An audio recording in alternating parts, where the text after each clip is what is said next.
Welcome back to Gav Goes In. Guys, I'll be honest with you, man. I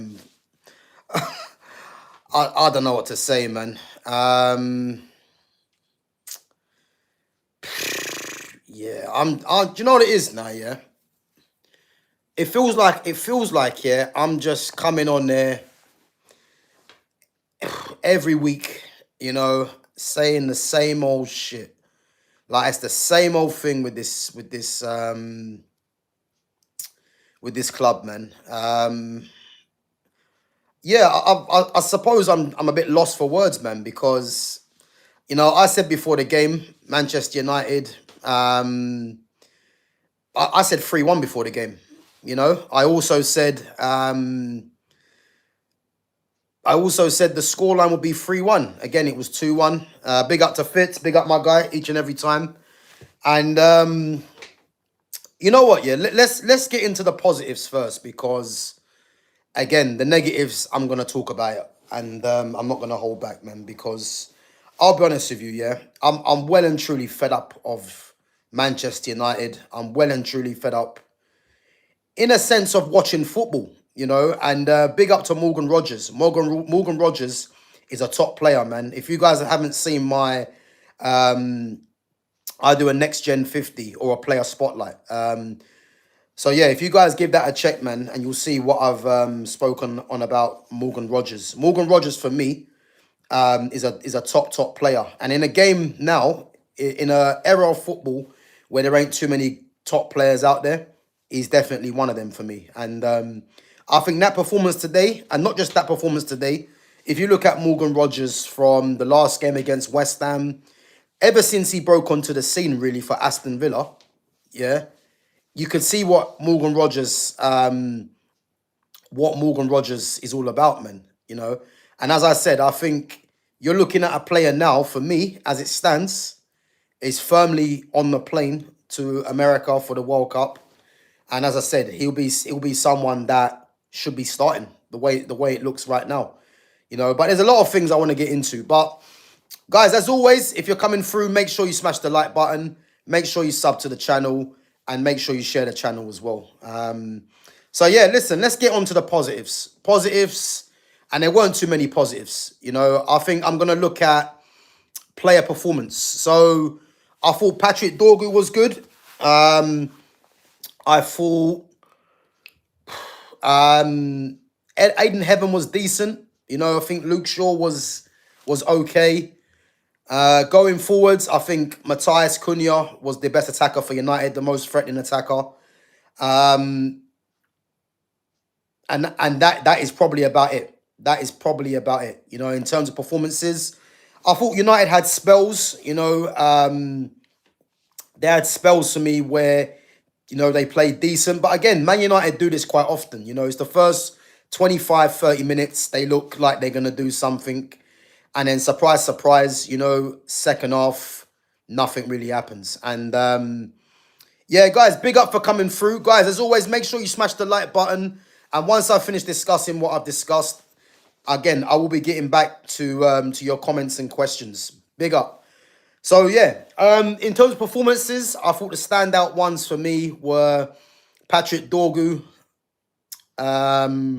Matthias Cunha. I think on that left-hand side, I thought they done well.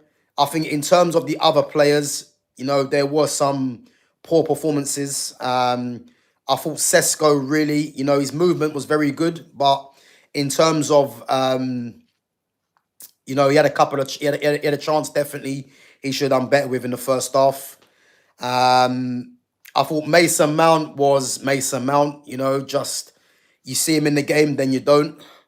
Ugarte, as we know, and we're gonna touch on the team selection players that didn't play. Ugarte, to be honest with you, was Ugarte again. Wins the ball, but poor in possession. Bruno, as we know, came off the pitch, but in the first half, again, didn't really do nothing. Dallo, again, in and out of the game. Again, Dallo's one of them players, really, for me, that, the only thing I see Dallo doing, really, is just putting the ball in the box. The guy just loves putting crosses in.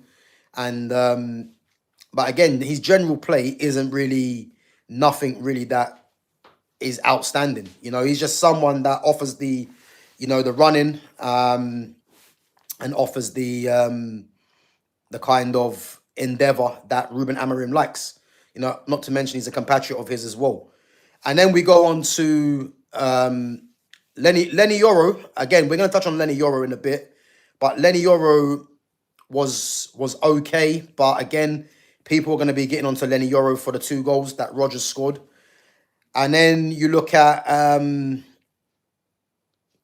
who was the other player? Mount Cunha, Sesko, Bruno, Ugarte. Oh, Lamens in goal. I mean, Sene Lamens, I mean, he could have. I mean, Rodgers' second goal, I think he probably could have done better with. You know, I think the first goal again, there wasn't really much he could do. It was a great finish from Morgan Rodgers, But those are the positives. I think in terms of the first half, the first half, as I said, was even, and I think United thoroughly deserved to go in probably 1-1 at half time, And as I said, second half, which we always do, never really like scoring. I think Cunha will definitely be kicking himself the header that he should have scored from Dorgu's cross. But then again,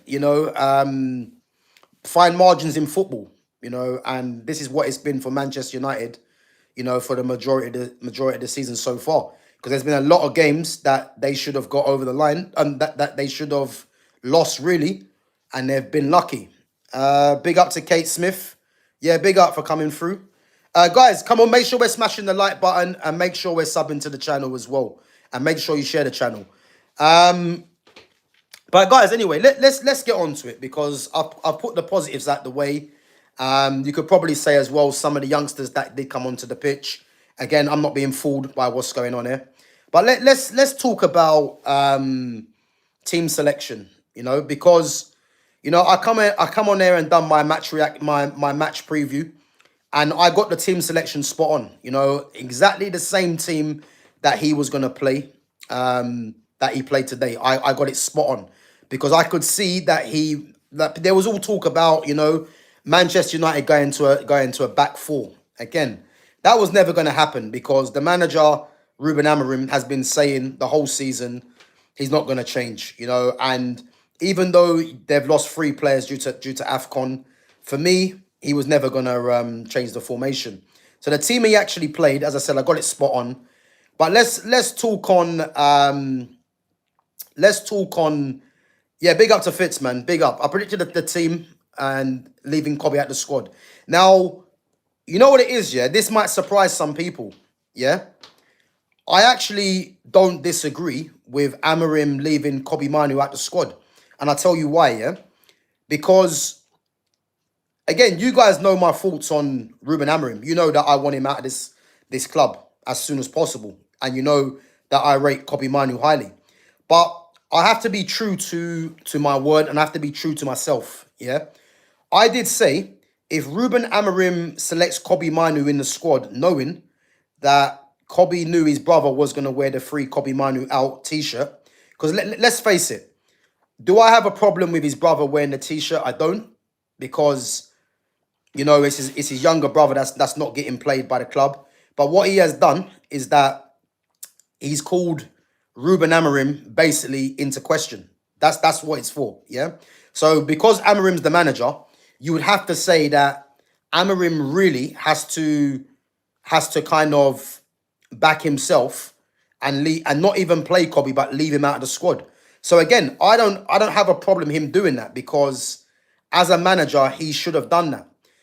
But what I would say, yeah, this is where it's come to now, and this is why Ineos have to take the blame for me now, because I could see this was going to happen. I didn't know that his brother was going to wear a t-shirt and, embarrass the club. But I did say you've got an academy product in Kobe Manu that the majority of the fan base knows should be playing this team. And Ruben Amorim has clearly just shown that he doesn't rate that he doesn't rate Kobe Manu. Yeah. So the fact that Kobe's not in the squad, even though we are threadbare in the midfield, this is what's going to happen now. because I'll be very surprised, yeah, if Kobe. I'll be very surprised if Kobe plays until the transfer window. Because Man United's next game is what? Is it on Boxing Day against Newcastle? Yeah. If he's removing Kobe from the squad against Aston Villa, even though Bruno's now injured, yeah, it's like you kind of have to bring Kobe back. But Ruben Amorim's that stubborn in terms of his team selection. I wonder if he tries to make a point and just not include Kobe until January window opens. That's the way it's gone now. And again, I'm not with Ruben Amorim in the sense of Amorim has to stay at this club and Kobe has to go. It should be the other way around for me, yeah? But what I would say is that I don't disagree with him leaving Kobe at the squad. But my point is, it should never have got to this in the first place. When Kobe wanted to leave the club, you know, in the at the start of the summer, because he could see that Amorim wasn't going to play him, Ineos should have took it on board and said, like, you know, he either needs to let Kobe, they even need to let Kobe go out on loan, or you sack this manager, or you tell Amorim, you know, Kobe's obviously is an academy prospect. We need him to be getting game time. Yeah. The fact that it's come to this, where Kobe's not even in the squad, and United need him, just shows you what an absolute shambles this club is. Yeah. And as I said, this is on Ineos now. I'm not even talking about Ruben Amorim no more. Ruben Amorim's irrelevant in this situation now. This is on Ineos, because the longer Ineos keep this going, yeah, the worse it's gonna get. I'm having to look at Lenny Yoro, yeah? And I spoke about Lenny Yoro before. Lenny Yoro is, when he come to Manchester United, was one of the top young defenders in world football, yeah? Lenny Yoro right now, there's now question marks over Lenny Yoro. There's question marks. And again, there shouldn't be question marks over Lenny Yoro. I can see Lenny Yoro, yeah, is disillusioned and he's got no confidence. Because he's got a manager in Amorim that clearly doesn't respect him or rate him. And then you've got Lenny Yoro playing in the free as a right-sided centre-back. Yeah? So you've got a centre-back playing as a right-sided centre-back. Aidan Heaven, who's been playing left side the free, playing centre-back. So again, Lenny Yoro, for me, is looking like a player that is out of sorts. He's looking like a player, for me, that I'm not even sure if he wants to be there. I'm not sure if anyone clocked the warm-up as well, yeah? I'm pretty sure there's something, a bit of friction between Lenny Yoro and Bruno Fernandes. You know, because if you remember when Bruno called Lenny Yoro out for the mistake, even though it was Bruno's mistake, and Amorim then dropped him for the next game. I see something little in the warm-up before the game. Lenny Yoro and Bruno Fernandes, there's something not quite right there. Yeah. And again, you know, I could be way off, but just knowing that my attention to detail to things like this, there's something off with Lenny Yoro and Bruno Fernandes. Yeah. Now, going back to Kobe Manu, yeah. Again, for those of you that have just come in, I'm not saying that Ruben Amorim has to stay at this club. He needs to be sacked ASAP. He should have been sacked last season. Yeah. But the very fact that you've got Amorim, you know, he come out before the game, I believe, saying that, I can't remember the quotes. If anyone's got the quotes about what he said about Kobe Manu and the T-shirt, yeah? More or less along the lines of, he's not blaming Kobe for that, yeah? Now, if you're not blaming Kobe for that, but yet Kobe's not in the squad, tell me how that makes any sense. I would love to know someone to tell me how that makes any sense. He doesn't blame Kobe Manu, but yet drops him from the squad, which lets you know that he's got a problem with Kobe and that little situation there. You know, not to mention you've got the captain, yeah, and you know what it is. I don't wish injury on anyone, yeah, but look at this now, yeah. It's quite ironic, yeah, how Kobe Manu gets removed from the squad. Bruno Fernandes comes out and more or less calls the board into question, saying they haven't got the courage to sack him.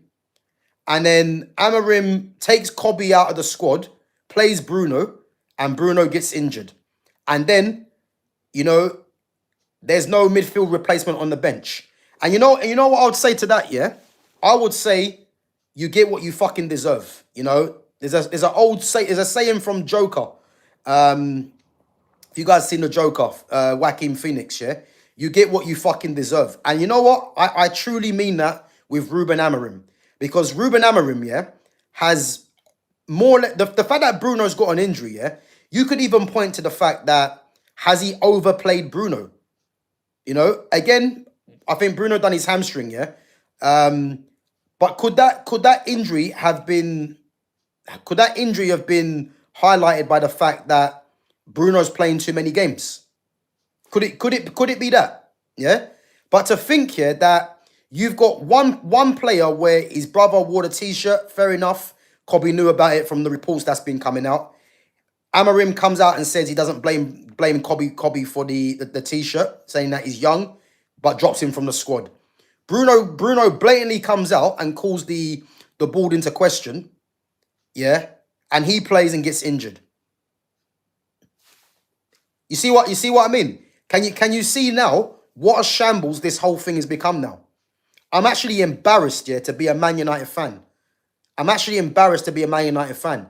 I don't remember Man United like this. I've watched Man United for 30 plus years, you know, winning titles, winning Champions Leagues, having the best players in the league. Yeah.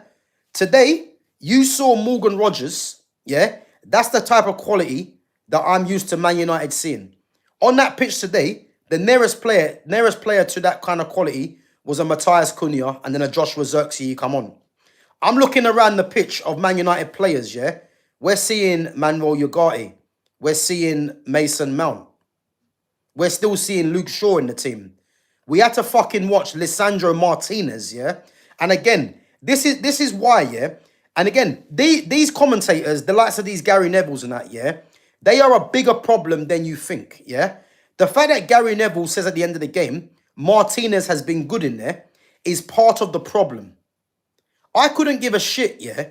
I couldn't give a shit if Martinez come onto that pitch and was one of the best players on the pitch.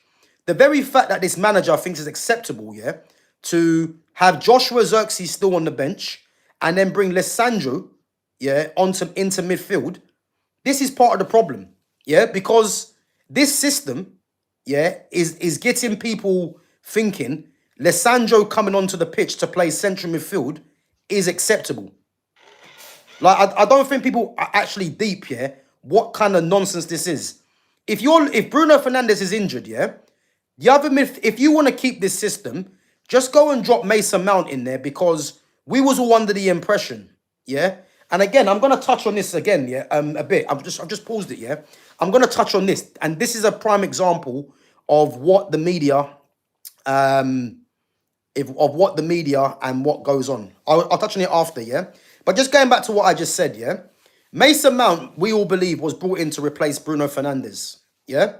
So you mean to tell me Bruno goes off injured, and you don't just drop Mason Mount into the midfield with Manuel Ugarte, and then just bring Joshua Zirkzee on? The same Joshua Zirkzee, yeah, that got a goal against Crystal Palace and had two decent performances against Palace and against Everton, I think it was as well, yeah? So you mean to tell me, yeah, that Joshua Zirkzee sat on the bench, you know, and again, I'm not getting onto Sesko, yeah, but Sesko's not better than Joshua Zirkzee. He's not, yeah, and he's not proven to be better than Zirkzee either. And you can tell Amorim doesn't really rate Sesko like that, yeah?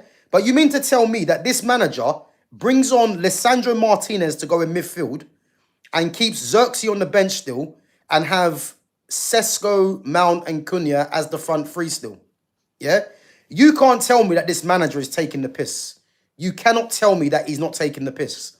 Like, again, the fact that you got the likes of Gary Neville, yeah, and these commentators, you know, endorsing the fact that Lisandro's come on and played well is the reason why we keep failing. Because these pundits are doing more harm to Manchester United than better. You know? There's no way Lisandro should have come on in central midfield. Like, this is nonsense now. And in the day, yeah, this manager, there was talk about him changing the formation. The fact that Bruno Fernandes got injured, yeah, that would have been even more reason, to change the formation. You know that. That would have been even more reason to change the formation. The fact that he kept the same formation but brings Lissandro on, and we're meant to be excited because Lissandro, had a decent second half. Like, why do we think that this is going to get better at Manchester United? Like, I just don't understand. I just don't understand why the standards at this club are so low. And again, these pundits, these ex pros, the Gary Nevilles of this world, they do more harm to Manchester United than anything. Because Man United have been beat yet again. Yeah. And the worst of it is that Aston Villa weren't even good today. They weren't even good. But they had a special player in Morgan Rogers that decided the game. Yeah. We've got special players on the bench or not in the squad. And we're meant to be believing in fucking Ruben Amorim. This is the problem. We're meant to be believing in Ruben Amorim, yeah, when he's leaving the likes of Kobe out of the squad, yeah, and a Xerxes on the bench. And then we have to keep watching Mason Mount, Bruno Fernandes, Diogo Dalot, Luke Shaw, Manuel Ugarte. We have to keep watching these guys, and you've got better players not in the squad or on the bench. This is Manchester United now. This is Man United, yeah? And again, the fact that Bruno got injured, I'm going to say it serves Amorim right, because I don't want people to get confused as well, yeah? The fact that he brought on Fletcher and Shea Lacey, yeah? And you know what? Shea Lacey looks special. Not special, but Shea Lacey looks good. I can always tell when someone's got something about them, yeah? And Shea Lacey, for me, he looks like he's got something. But again, he's not going to be getting regular game time. He'll be getting pity minutes, and we're not going to see him get regular game time. But he looks like he's got something, yeah? But guys, don't be fooled at the fact that this manager is trying to fool the fan base, yeah? By him bringing on Fletcher and bringing on Shea Lacey, yeah? He is trying to appeal to his fans at Manchester United still by saying, look, I'm giving the youth a chance. I don't want people to get fooled by what Ruben Amorim is doing. Don't get fooled by what he's doing, because it's an absolute disgrace what's going on there. Yeah? And guys, I'm just going to touch on something quickly before I get on to your questions and comments. So as I said, big up yourselves for coming through. Smash the likes, sub to the channel. Keep your questions and comments coming through. And make sure you share the channel as well. But I'm going to get on to something, yeah? And this is what I mean. And this is why I love having my channel, yeah? Because it's about giving a different opinion. It's about not sticking with the general consensus, And as I said, I'm not someone that wants you to agree with my opinions, because at the end of the day, opinions are opinions, yeah? But there's some things that are facts, and there's some things that you can have your own mind and think for yourself, yeah? But what people need to realize, yeah, is the media agenda on certain players. And as I said, I'm someone that plays that has a keen eye, in an interest in certain things, yeah. And I'm gonna touch on. I know you guys have seen before the game they were doing England's number 10s, yeah. They actually done it after the game, which is why I paused it, yeah. Now, you guys if you guys were in my stream from a couple of weeks ago, you would have seen that I done the same stream on the possible England number 10s. Yeah. And again, this is a bit off topic, but I want you guys to realize the media narrative and what these pundits, what these and what the media are actually doing. Yeah. Because they're trying to fool a lot of people, but not myself. Yeah. Now, they've got Morgan Rogers, Phil Foden, Jude Bellingham, Eberechi, Eze, and Cole Palmer as the 3 10s, yeah? Now, for me, going into that World Cup, if everyone's fit, yeah, there's for me 3 players. Well, I'll say the 4 players that should be vying for that 10. You got Morgan Rogers, Foden, Eze, and Cole Palmer for me. If I had to put my hand on heart and say the one player I would want to play as the 10, I'd probably say, for me, and it's difficult, yeah? I'd probably say Cole Palmer for me, yeah? I think, but again, Cole Palmer can play from the right. But I think Cole Palmer, for me, should be the number 10 for England, in my opinion. Even though I think Palmer's probably better coming from the right-hand side. But you can say Palmer or you can say Rogers, yeah? I think I like Phil Foden, but if I'm looking at Cole Palmer, Cole Palmer for me is more of a maverick, and he's more someone that will make something happen more than a Foden. I think Foden's more of a system player, and he works perfectly for Man City. So I think international football, you need to be an individual really, and I think Cole Palmer out of all them players there is the one individual. Whereas I think the likes of Foden, the likes of Morgan Rogers, they're more systematic players in my opinion. Yeah. Now, what I want people to read through with what I just said there. Yeah, they've got the 5 pictures up of Bellingham, Foden, Morgan Rogers, Eze, and Palmer. If you check what they're trying to do, and again, I want people to kind of pay attention to this. Yeah. If you notice, yeah, there's 5 players, and they've got one player in the middle.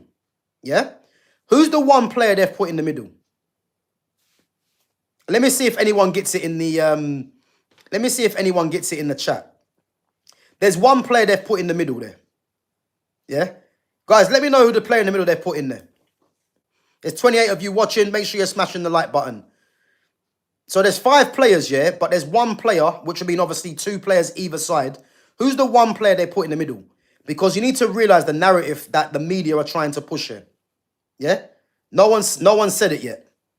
So guys, let me know who you've put. And if you haven't got it, I'm going to tell you.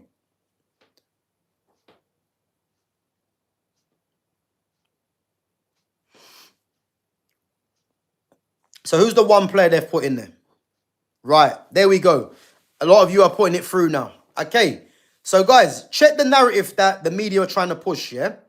Out of all 5 of them players, yeah, Jude Bellingham right now is the one that's out of favour, you would say. Because Morgan Rogers, as we just seen today, has got 2. And now you've got Rogers, who's got 7 goals and 3 assists. Foden's got 7 goals, 2 assists. Eze's got 4 goals, 2 assists. We can't count Cole Palmer because Cole Palmer's not been fit. He's been out injured. And Bellingham's got 4 goals, 3 assists.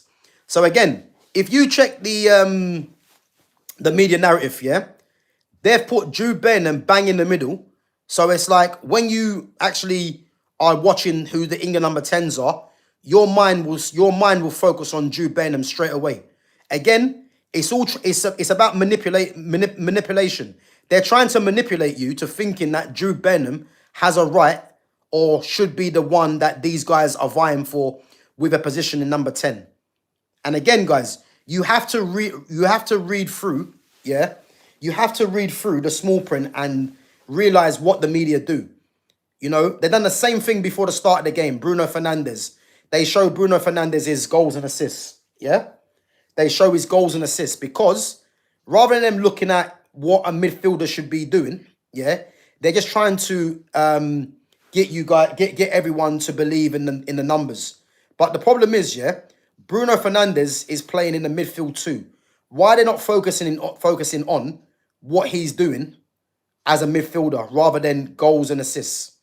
Because they're trying to push out narratives, yeah? Just going back to the Jude Bellingham thing, yeah?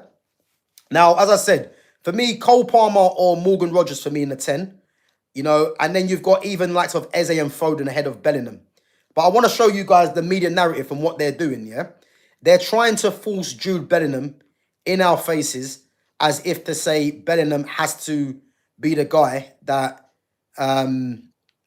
these other players are vying for. Now, out of all 5 of them players, yeah, Cole Palmer, Eze, Foden, and Rogers are all better than Bellingham. It's that simple. They're all better than him, yeah? But the problem is, will media fanfare play its part when it comes to Thomas Tuchel picking the England squad? And I just hope that Thomas Tuchel, yeah, just sticks by his guns and you know, looks at there's better options than Bellingham. Because I'll be very surprised, yeah, if all 5 of them players go to the World Cup. I think one of them might miss out. Because if you're looking at those 5 and then you look at Saka, who's going to go, then you look at, you know, I think Rashford or Gordon will go as well. And then if you look at the attack, yeah, unless he takes one striker in Harry Kane, yeah. But if he takes those 5 and then takes Saka, 6, Rashford and Gordon, let's say, 8, is he going to take 8 attackers? I don't know. And then you got the likes of Bowen, who has a right to be in there as well. And then you got the likes of Madueke, who might offer a different threat. So again, obviously a bit off subject, guys, yeah. But I wanted to touch on the media narrative in what they're trying to push forward. But yeah, let's get on to some of your questions and comments. Yeah, I'm gonna try and catch that in a bit actually. Barcelona versus Villarreal. That should be a good game. What's up, bro? I'm Russian. Good to see you. A black Russian, boy. New to me, man. That's new to me. Gav, please give me a reason not to crash out right now, bro. Yeah, listen.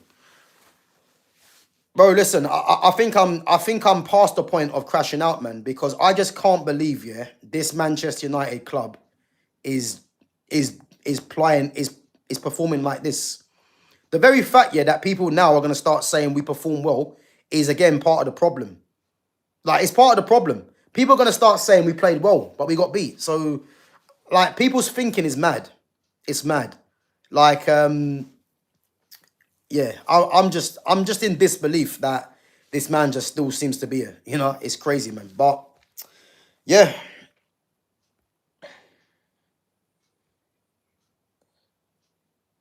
Hi, Gav. I know the youngsters got a few minutes, Gav, but why did he take long to bring them on? It's not why did he take long to bring them on. You have to realize what the narrative behind what Amarim's doing. Amarim is under pressure. Yeah.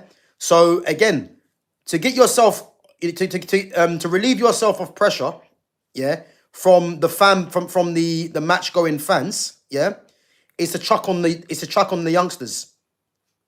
Yeah, like people have to read between the lines. He ain't fooling me, yeah. He's bringing on the younger players because he knows that the match going fans are gonna take pity with him, even though they get beat, because they'll start saying, "Oh well, at least Lacey got on the pitch, at least Fletcher got on the pitch," and then what happens? We go round back in the cycle again. And as I said, Ruben Amorim thinks he's smart, but he's not fooling me. I'll tell you that now, yeah. And what you have to look at is that Kobe's not in the squad, yeah. So he's gonna bring on the youngsters as, you know, they could be the next Kobe. But most importantly, what people need to realize, yeah, him bringing on these youngsters is purely, yeah, for the match going fans to give him more time to start chanting his name as they get beat. And people need to be very wary of what's going on here.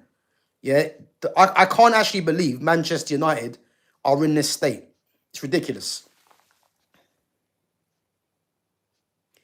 United needs so much work from back to front. Villa didn't really show up and still had enough. And there you go. There you go. Exactly what I was saying. The fact that Villa didn't play well and still won the game, you know, I don't really want to hear anyone tell me that Man United played well. I don't want to hear that. I don't want to hear that. So, yeah, it's crazy, man. It's crazy. Yeah, big up Fitz, man. As I said Kobe will be left at the squad because this manager's petty. And again, I don't blame Amarim for leaving him at the squad because as a manager, you kind of have to leave him at the squad because he's basically called you into question with his brother wearing a t-shirt. So I ain't got a problem with that. The problem I have is that it should never have got to this in the first place. You know? Crazy.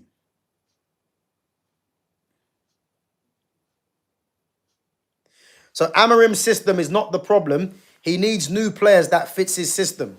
Again, yeah. When people keep saying that Amarim is not the problem, yeah, Amarim's the biggest problem. Because when people keep saying, yeah, he needs new players that fits his system, you have to realize that this system is shit.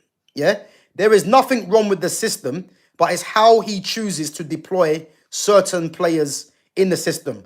I've spoken about this so many times, it's getting boring. Yeah. If you look at the players that before that went off to the AFCON, yeah, Brian Mbeumo is a wide forward. Amarim plays him as a right 10. Ahmad's a 10. He plays Ahmad as a wing back. The nearest position to a winger or a wide forward in this system is a wing back. So he's got Ahmad and Mbeumo really the wrong way round. Kobe Minu in this system is a left 10. Why? because Kobe's still learning the game, and Kobe's good in the half spaces and good in tight spaces to use his trickery and his skill. So you don't want to have him as a two in midfield where there's too much responsibility for a player that's still trying to learn the game. So just play him in the left 10. Where does he play him? Central midfield, or doesn't play him. Bruno Fernandes in a 4-2-3-1 can play in a number 10. That doesn't mean he's a number 10, but in this system, he cannot play as a two in midfield and cannot play as a left 10 either. Reason being, Bruno Fernandes flat-footed and he's not good in the half spaces when it comes to being a player as a left 10. Not to mention, Bruno is not good in isolation. Kobe Manu is very good in isolation, in isolating the fullback or the right side centre-back from whatever system you're playing against. So again, Bruno cannot play as a left 10 in this system. He cannot play as a midfield 2 in this system. So the answer is to not play him at all and you drop him, which the manager's not doing. Yeah? Lenny Yoro is a centre-back having to play as a right-sided centre-back. He plays Luke Shaw, left side of the three, yeah? And now Luke Shaw's forgotten how to overlap now because, again, playing as a left-sided centre-back, you're not really tasked with overlapping because that's the wing-back's job. Yeah? So again, when people are saying that he hasn't got his new players, I'll say it to you like this.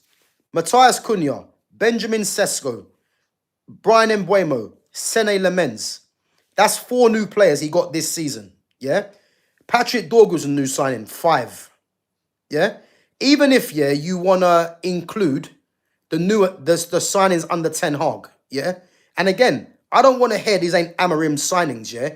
Because Matthias de Ligt's one of the best defenders, not only in this league, but in the world. So let's add him in, 6. Yeah? Lenny Yoro is one of the best young defenders in the world, 7. Yeah?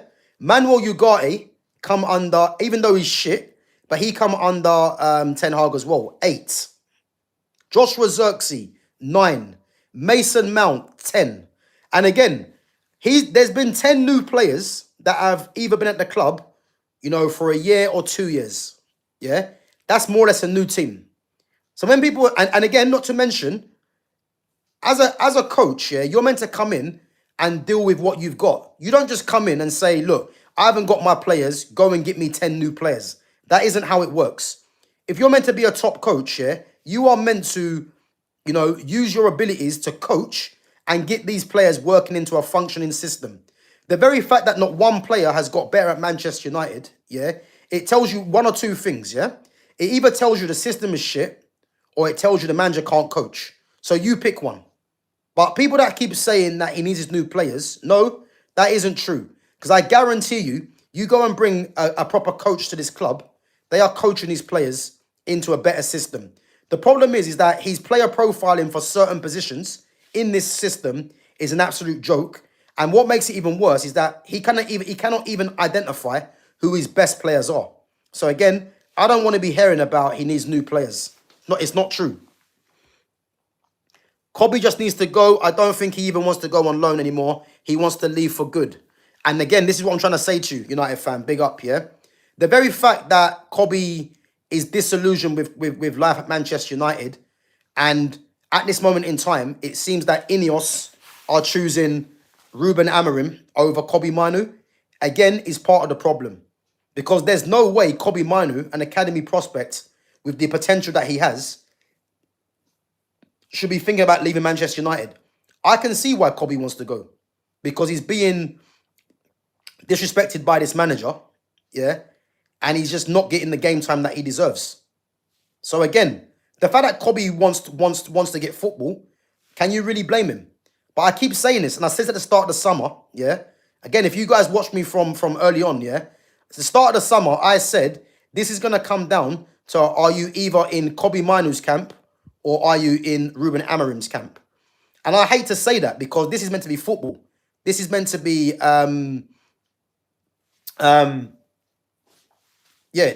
is meant to be football, yeah? And this is meant to be one of the biggest clubs in the world.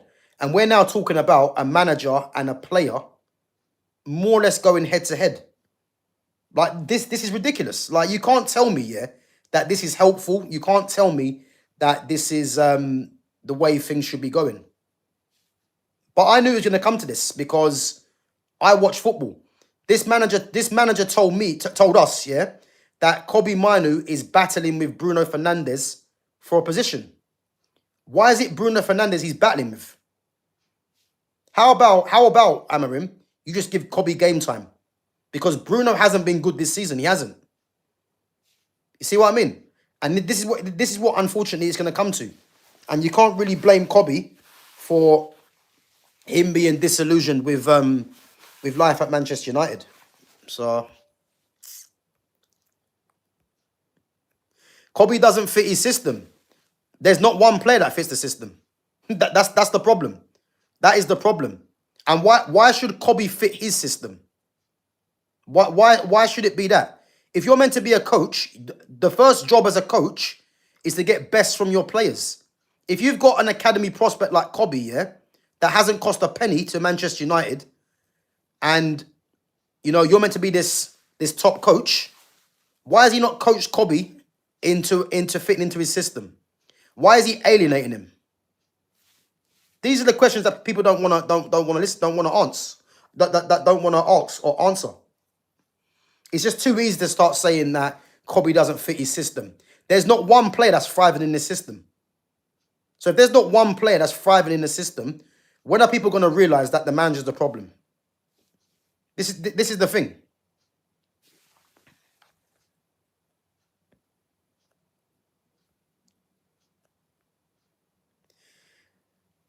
Yeah, listen, don't worry, man. We're going to get on to Arsenal tomorrow, man, because, yeah, you guys ain't looking good, man, I have to be honest. But, again, we're going to get on to them tomorrow. Yeah, listen, you know what it is, yeah? I wouldn't go as far as saying it's heartbreaking, yeah? So the whole team is a joke, the club's a joke, it's heartbreaking. I wouldn't go as far as saying it's heartbreaking, yeah? Because it's not that deep for me, yeah? But what I will say, yeah, it's embarrassing. It's embarrassing to see Manchester United, yeah, rocking up to Villa Park, getting beaten 2-1 against a team that didn't even play well. But yet, I'm expecting fans to start saying, but we played well. And this is why this club is at an all-time low for me. Because I just don't think anyone should be saying we played well. We lost yet again. Like, I'm becoming used to Manchester United losing. Like, I'm becoming used to it. We gave up. Look at the last few games, Manchester United, yeah? Everton, Bournemouth, and Aston Villa. The last 3 games. Like, no, sorry. Everton, was it Everton, West Ham? There was a win in there somewhere. Was it Crystal Palace? Was it Palace? Everton, West Ham, Palace. Where's another game? Wolves, Bournemouth, Villa. So Villa lost 2-1. Bournemouth drew 4-4 at home and really should have lost the game as well. Beaten by 10-man Everton. West Ham 1-1 draw. Beat a poor Wolves side that everyone spanked this season. So there's no surprise there. And then got lucky against Palace. I think they were in there as well, yeah? I mean, it's embarrassing, man. This is it's literally embarrassing. Like, I'm trying my best to not laugh because I just cannot believe, yeah, this club is still sticking with this manager. You know, and again, people keep saying we can't keep sacking managers. Yes, you can. You keep sacking managers until you come to the right one. Because I've never heard such nonsense in my life. Yes, the board are a problem. We know that. Yeah. But this manager's a bigger problem. Because I guarantee you get a manager that changes this system and just starts playing the best players. You know, the results and the performances won't be the same. I guarantee you. This manager's the biggest problem. He is. Euro cannot play in the back three, cannot defend out wide. United have got a load of centre-backs who can only play in the middle of a three. Again, yeah, the profile of Lenny Yoro to play in the back three, he is capable of playing as a right-sided of the three, yeah? But you're missing the big point. Lenny Yoro doesn't want to play there. Because if you look at the back three, yeah, the right-sided and left-sided, you have to be quick in the wide areas. You know what I mean? You're more or less playing as a right back, really. You're playing as a right back or left back come centre back. I'm telling you. So it's not about Lenny Yoro cannot play in the back three, because he can. He has the physicality, he has the pace, he has the profile to play in the back three. The difference is, I don't think Lenny Yoro wants to play in the back three. I reckon if you ask Lenny Yoro tomorrow, yeah, Lenny, do you want to play in the back three? I guarantee you, he says to you no. Yeah, and this manager has Aiden Heaven, yeah, and this is where it's alarming, yeah. Aiden Heaven, yeah, has played left side of the three since he's broken into the team. Obviously, with De Ligt and Harry Maguire both out injured, Aiden Heaven is now playing as a centre back, yeah. And this is where this manager is a clown, yeah, because you've got Aiden Heaven, who's played left side of the three. He's now playing centre back. You've got Lenny Yoro, who doesn't want to play really right side of a three, playing right side of the three. Luke Shaw, left side of the three. If this manager had any brains, yeah, he'll just play a back four and play Lenny Yoro, Aiden Heaven as a centre back pairing, where they're most comfortable, and then play Dorgu or Shaw left back, and then play Dallo as a right back. This is what he should do, yeah? But again, this manager thinks he's smarter than everyone else. He thinks he's smart, and then he starts playing players out of position, you know? And I feel sorry for Lenny Yoro. I feel sorry for him, because the thing is, he's come to this club as the next bright young defender, and now he's getting made to look like to look like some kind of waste man out there. It's embarrassing. It's absolutely embarrassing, man. I can't even blame Yoro. You know, people might say he should have got out to Morgan Rogers quicker for the 2 goals. I hear that. But I guarantee you ask Lenny Yoro, he's disillusioned with what's going on at this club. And I blame the manager. So it's madness, man. If Amorim leaves, what are the manager options for Man United? Again, I keep getting asked this question. Just go and get me a manager, yeah, that wants to play 4-2-3-1 or a 4-3-3 and play the best players. That's it. It's not too much to ask, man. Like, that is where we're at. That is where we're at. If you go and get me a manager that wants to play the best players and play a different formation, you know, you can pretty much go and look at anyone. This is where we are now. This is where we are. Like, it's crazy, man. Nah, get Nagelsmann, Inzaghi, De Zerbi, Southgate. Nah, get Southgate out of there. Even though, yeah, and this is how bad it is, yeah, Southgate would actually do a better job than Ruben Amorim. And that's scary. To think that Gareth Southgate would do a better job than Amorim, it just shows you where we are as a club. It's embarrassing, man.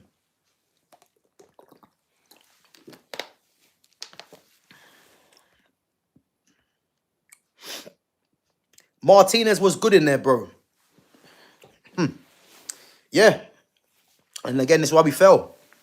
Like, people saying that Martinez was good. Is this where the bar is now? I don't give a damn if Martinez was good. You know what I mean? Martinez should nowhere have been brought on in there and leave Xerxes still on the bench. Like, what this manager is doing to Joshua Xerxes, yeah? Like, you can't tell me it's not personal. He's got personal problems against Joshua Xerxes and Kobe Manu. I'm 100% sure of it. 100% sure of it. Now, what people need to realize, yeah, is that who's the future? Kobe Manu or Joshua Xerxes or Ruben Amorim? Who's the future? Because I know where I'm going to back, you know? And the thing is, yeah, he has a personal problem with these players. It can't be anything else. I don't give a damn what he says in the media, because he thinks he's smart in how he comes across in the media. He has a personal problem with them players. I'm 100% certain. Yeah, Ugarte is terrible, man, but it's not even about Ugarte. Ugarte shouldn't be here in the first place. And as I said, I'm not. There's no point even getting onto Ugarte. There's no point even getting onto Ugarte, because Ugarte is just Ugarte shouldn't have been signed. That's the one blemish on Ineos in terms of transfers. What they saw in Ugarte, I will never know. The very fact that PSG wanted to get rid of Ugarte should have been the warning signs. And we paid, what, 60 million for that? Sackable offence, that, I'm telling you.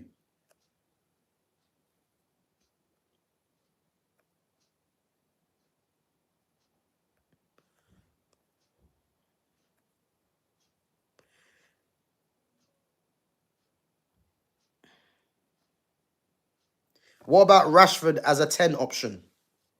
But Rashford's not a 10. Rashford's not a 10. Rashford's a left winger. So again, even this is why Rashford had to leave, because the only position Rashford could play in this system was as a forward. And as we know, he's not a striker. He's not a forward. So he can only play as a left winger. So it's not even about Rashford as a 10 option. Like, I don't think people deep the number 10. The number 10s are mercurial players. Like, they are your go-to players. Then they're normally the most technical players in your team. Yeah?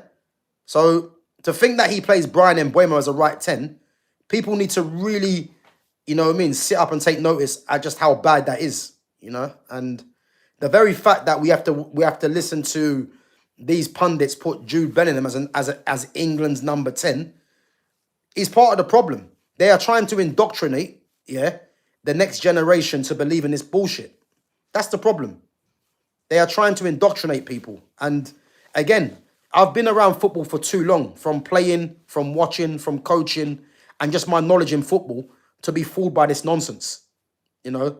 So again, going back to your question, United fan, man, Rashford's not a 10. He never has been. He's a left winger. That's it.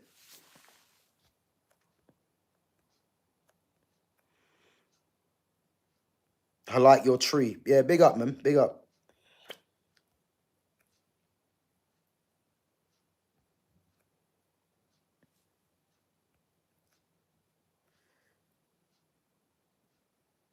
Yeah, and this is the loser mentality. He must be a rival fan. 3 points off fourth isn't bad. Well, it's not good. And again, guys, you need to look at the Premier League table. Because I looked at it yesterday, yeah? And obviously it's changed now. But I believe... So Fulham, who are in 15th, are on 20 points, yeah? And Fulham... I think Fulham are playing today, actually, against Nottingham Forest. I'm not sure what the score was, yeah? But if Fulham beat Nottingham Forest, Fulham are 3 points behind Man United. And Man United play Newcastle on Boxing Day. So... And Man United went into this game today in 7th place. And Fulham are 15th. So the points total, yeah? The points tally at the moment, yeah, is very tight between 15th. Even if you want to say 16th, because I think 16th might be... It might actually be... I think 16th might be Nottingham Forest, actually, or something like that. Oh, not, that's not, I think they're 18th. 16th place, I can't remember who it is, are on 19 points. So, again, the points total is mad. And I had a bet with someone, whether he comes back or not, yeah? I guarantee you, yeah, if Ruben Amorim was to somehow last the whole season, mark my words, Manchester United don't finish in the top half. I promise you. They don't finish in the top half.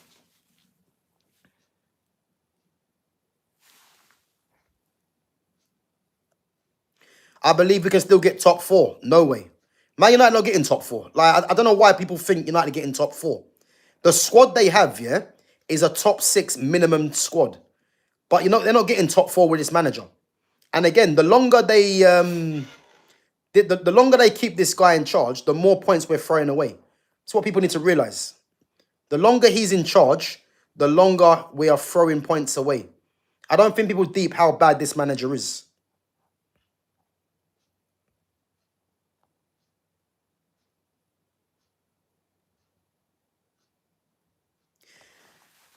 Gav, you are rage baiting. Sometime when you say Ahmad is better than Jude Bellingham, do you do it just for views? When I show people your vids, they say you're rage baiting.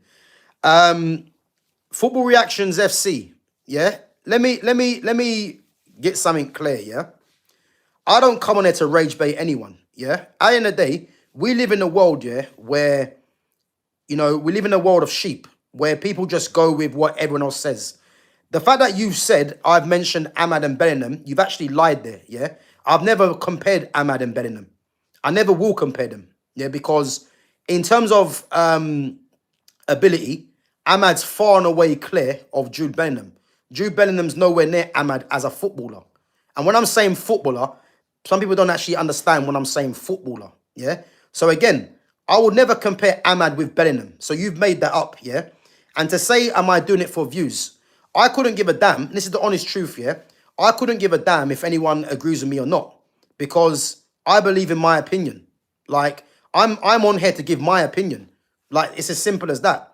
If people disagree with me, it is what it is. But if you're saying to me that people think I'm rage baiting, again, people will only think that because, as I said earlier, people are indoctrinated by what Sky Sports or what ex-pros or what pundits tell them. I'm not that. Like, I'm a different kind of YouTuber or football fan because, as I said to you, I've played, I've watched, I've coached, and I've watched so much different football and seen so many different footballers that I won't have anyone tell me if to rate certain players. I won't. And I can always give you reasons why I don't rate certain players or why I rate certain players. So again, it's not rage baiting. I just have my own mind. And unfortunately, we live in a world now where that isn't that isn't too common. A lot of people get their opinions from other people that haven't really experienced anything, whether it's life or whether it's a certain level of football. That's the truth. And as I said, I'm not here to rage bait anyone. It's like, if you agree with my opinion, cool. If you don't, then you don't. Like, it is what it is, man. But there ain't no rage baiting here, man. Like, it's not that.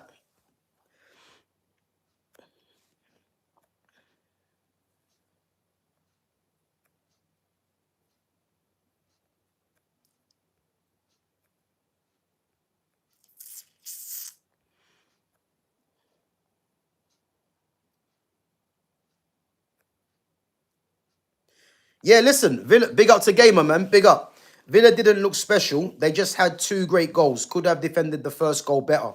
Yeah, listen, Villa weren't great, man. They weren't great. But I believe if Villa were away from home playing their way they did, I think they probably wouldn't have even won the game. But I think the fans, they had someone in Morgan Rogers as well. That was the difference maker. And and as I said, like, I think the fact that Man United got beat by a team that weren't that great says a lot about Manchester United, unfortunately. So it is what it is. I don't rate Benham either. He isn't even a playmaker. Again, this Benham talk is tiring, yeah? People just don't understand. A lot of people don't understand, like, the strengths and weaknesses of players or what positions they play in. They just don't understand it nowadays. It's boring now. If you rate Jude Bellingham, then fair enough. But as I said, man, like, he's not this player that people think he is. He's not. He's far from it. And whether you want to have an open mind and have a discussion about it, cool. But if you don't, then you can keep running with this whole Jude Bellingham agenda. But when it all fails, I want just say I told you so. You know.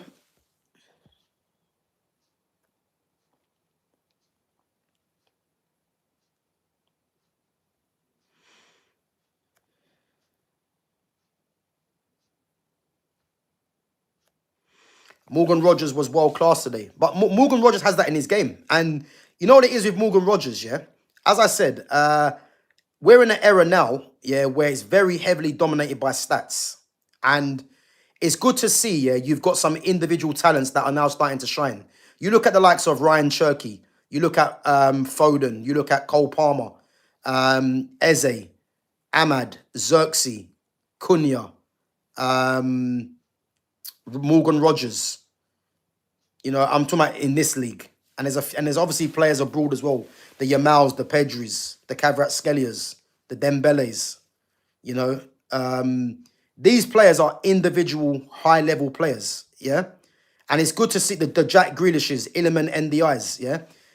And it's good to see that these players now are starting to shine because the game's gone away from these type of players. And again, then if you actually check it, yeah, the number 10 position, as I keep mentioning, yeah, was your central number 10 playing off the striker, yeah? And a lot of these number 10s have been shifted out wide because it's about, packing the midfield and your mercurial talent often plies their trade from out wide. Yeah, which is why in that list I told you guys about earlier with the Rodgers, Foden, Bellingham, Eze, and Cole Palmer, the reason why Rodgers, Foden, Eze, and Cole Palmer all have a chance of making the World Cup squad is because they're very adaptable in the sense that these guys can play, these guys are number 10s, but can also play out wide. Jude Bellingham is the common denominator there because you don't play him in the midfield too because he hasn't got the discipline to play in the midfield too and isn't good enough on the ball. And the number 10 position, he's not a number 10 and there's better options in a number 10.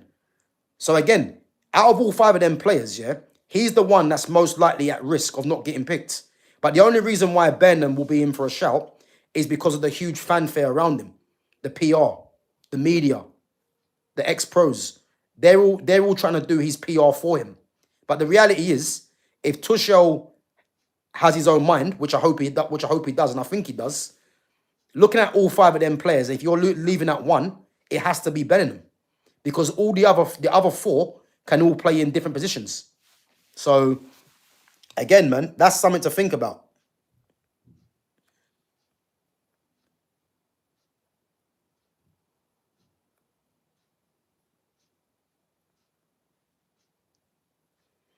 Ah, Dean Bowditch. That's mad. Dean Bowditch used to be an ex-Ipswich player. That's crazy. In actual fact, yeah, do you know what? If that's the real Dean Bowditch, yeah, I actually used to play against you, man. If you're still in the chat, Dean, man, I played against you, man. Obviously when I was at Chelsea, so that's crazy. So yeah, formerly Ipswich striker, Dean Bowditch. If you're still in the chat, man, he's got a brother called Ben Bowditch as well. Who's at Tottenham. My new situation is weird. Boy, it is, but football reactions. Listen, at the end of the day, yeah. If your brain ain't, ain't wide enough to comprehend what proper footballing talk is, then don't come back on there because I've seen a lot of your chat in there, yeah? And I'm guessing you must be about 12 because some of the things you're coming out with, is childish. Like I haven't seen you put not one good sentence in this stream, man. As I said, you're not forced to be here, man. Like that's the honest truth. I only want people that are gonna come onto the channel and contribute and have a footballing discussion. But a lot of people like just come on there, and they ain't really got much to say because I can just tell by what you're typing. So again, man, if you don't want to be here, then don't be here. It's that simple. It's that simple, man.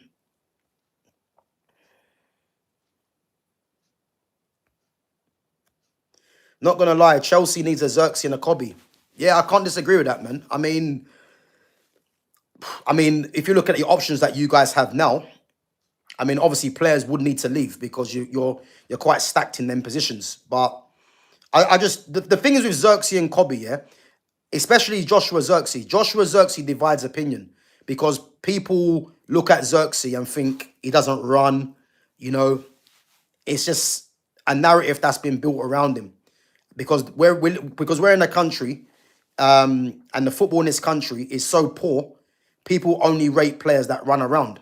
And then when you get a player that, does something out of the ordinary, they start hyping it up. But the reality is, the football in this country is terrible.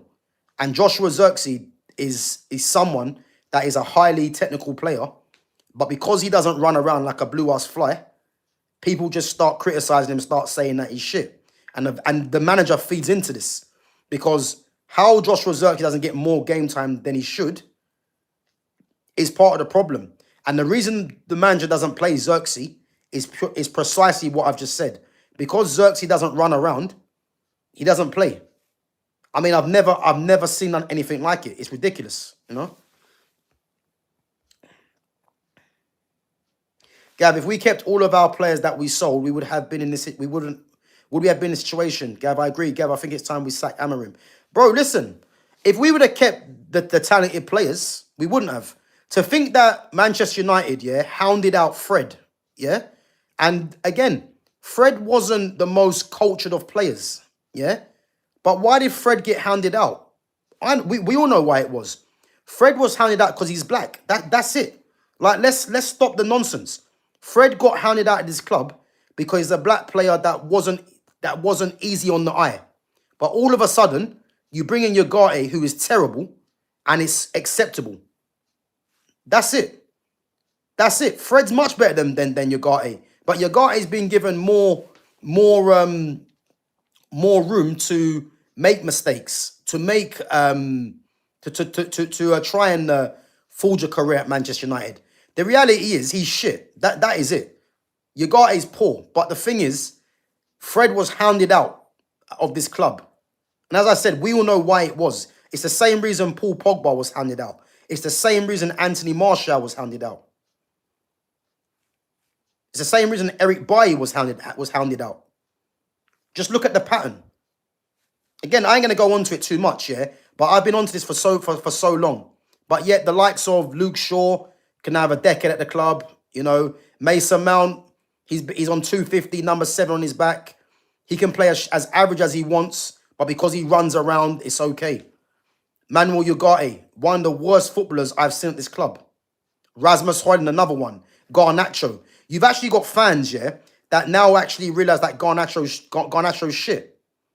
Like, I'm laughing because Garnacho's never been good. But they were trying to force Garnacho. But we know why. We know why. Rasmus Højlund, again, he was being persevered with. Why? Because he was seen as a tryhard, you know? And these tryhard players, yeah, the only reason people like tryhard players, the honest truth is, because it makes them feel closer to that player. Because football's a working class sport, yeah? And if you're getting players that run around the pitch, it makes you feel more comfortable to them.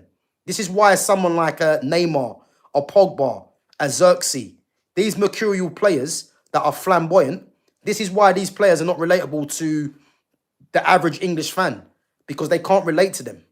That's the truth. And to watch Joshua Xerxes not getting game time and getting criticised by this fan base is just ridiculous, really. You know, it just shows a lack of understanding about football. You know, and that's the problem, man. That is the problem. Yeah, Euro wasn't good today, but as I said, man, Euro disillusioned with this club.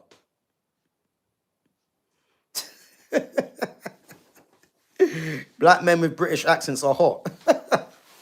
Yeah, big up. That's funny, man. I ain't gonna lie. Big up to Dixie. Oh, Fulham playing tomorrow against Tottenham, yeah? Fulham playing tomorrow against Nottingham Forest. That's where they're playing today.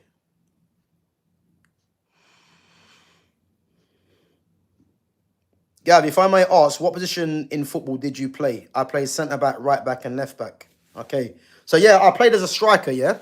But this is where, like, you know, the mentality in this country is in terms of football, yeah? So, I was a striker, and I'm left-footed. Now, back when I was coming through, yeah, there was a shortage of strikers, a shortage of left-footed players. So, obviously, you have to realise that I played in the 4-4-2 era. You know, when there was a left midfielder, right midfielder, and 2 strikers, yeah? So what they did, because I wasn't 6 foot, they just thought, right, he's got pace, let's just put him out on the left-hand side, even though I was a striker, because my game was more suited to my my technical ability. You know, I had pace, but first and foremost, I was a footballer. Now, if you look at the coaches that I had back in the day, I had a lot of British coaches, and the way the British coaches saw the game is exactly what I'm talking about in terms of the criticism that Joshua Xerxes gets, yeah? So Joshua Xerxes is not really a runner in that sense. My game was more on the technical side. Now, playing obviously at Chelsea and playing at Tottenham, yeah, they tried to shift me out as a left winger, which, again, you know, I played there, but not really giving it my all. That's the truth, because I knew I was better than what they had. But the problem is, the strikers they had at the time were all runners, which I wasn't. But technically, I was better than all of them. But again, this is what I'm talking about. This country is too fixated on athletes.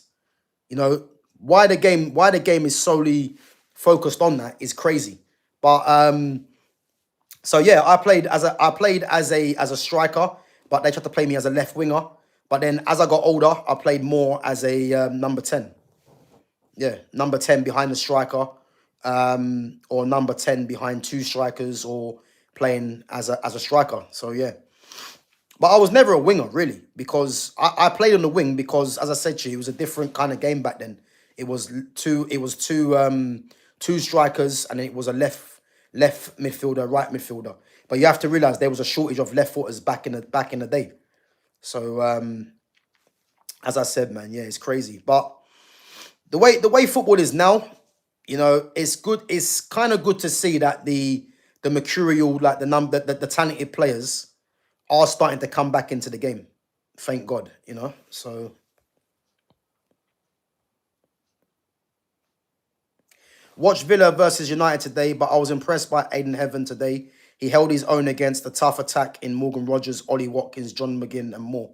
Yeah, listen, I think Aiden Heaven's got potential. He definitely has got potential, and I think he's someone that this season will do him the world of good. You know what I mean? But the fact that he's playing centre back, yeah, when he's been playing left side of a free since he come into the team, it doesn't make any sense really.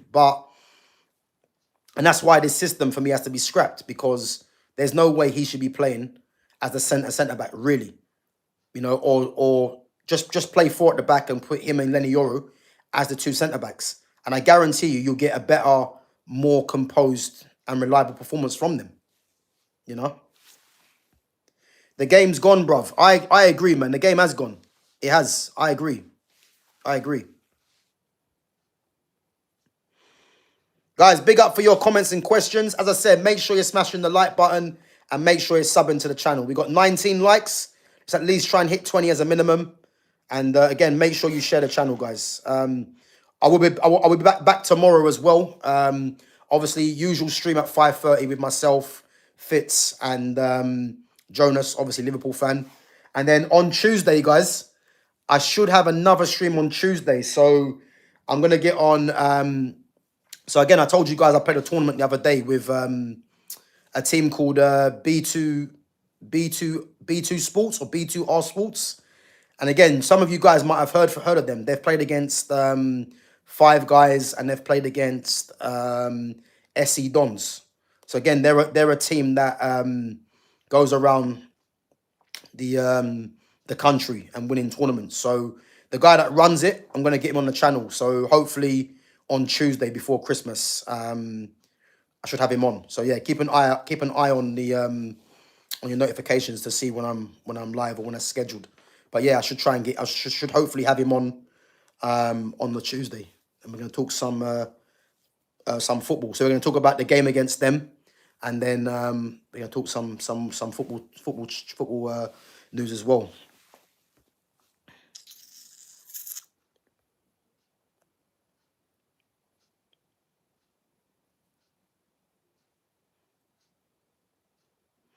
Big up to Jan K. Prod says, I can relate, Gav. I'm playing over in the States in the Hartford Athletic Academy, and I'm also a left-footed attacker, and we have a storage of left-footed players.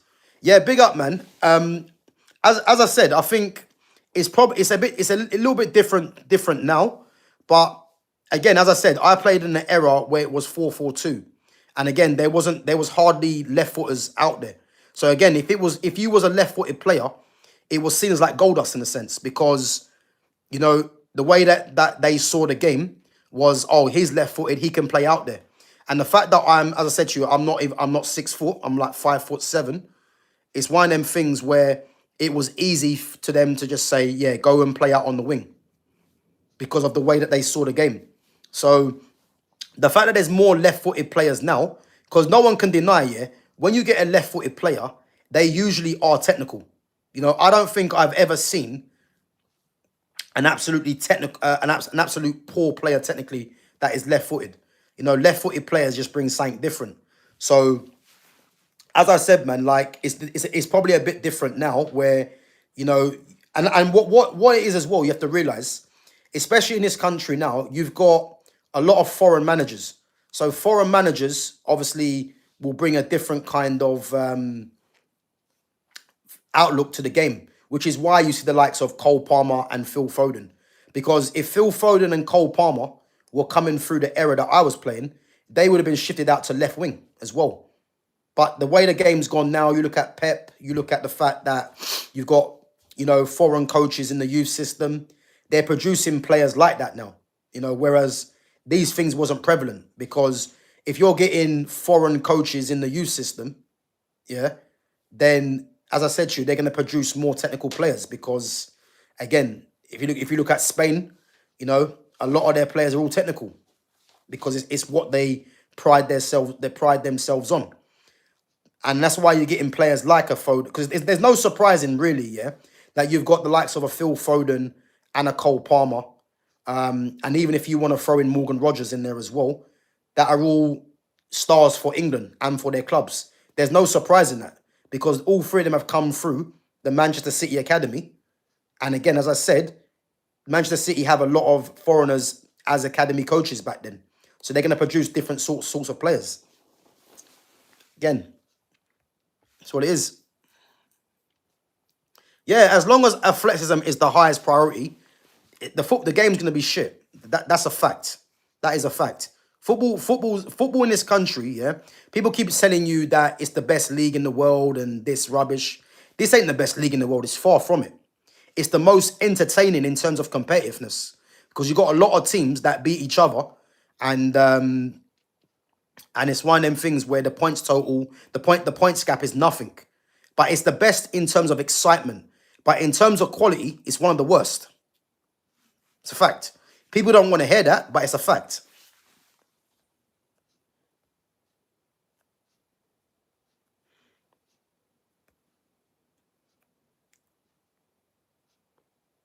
Yeah, I agree with that, man. Big up to Lewis Black with the nice hair.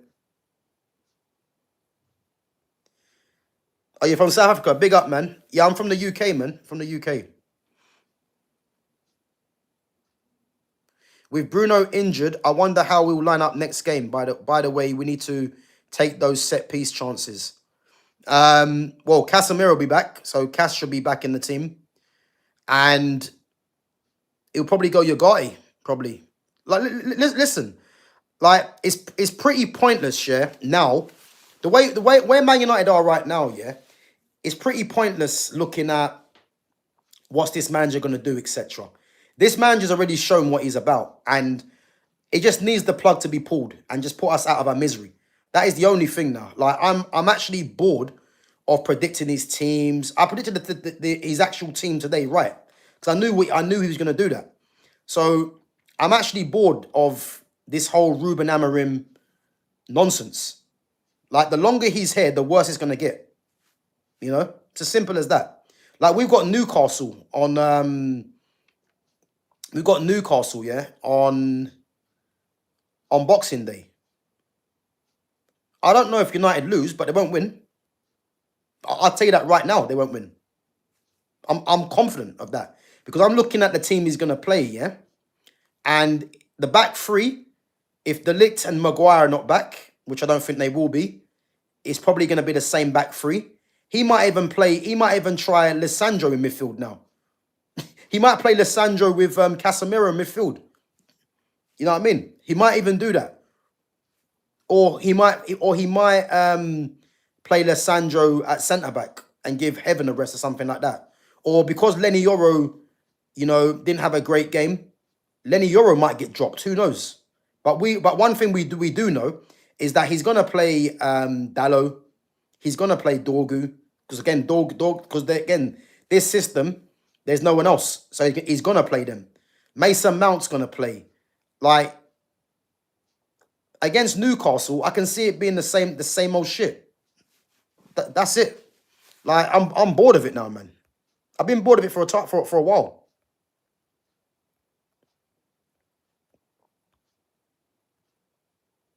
Yeah, listen, that João Pedro goal yesterday was very good. Very good. His goal against his goal against who was it? Newcastle was very good.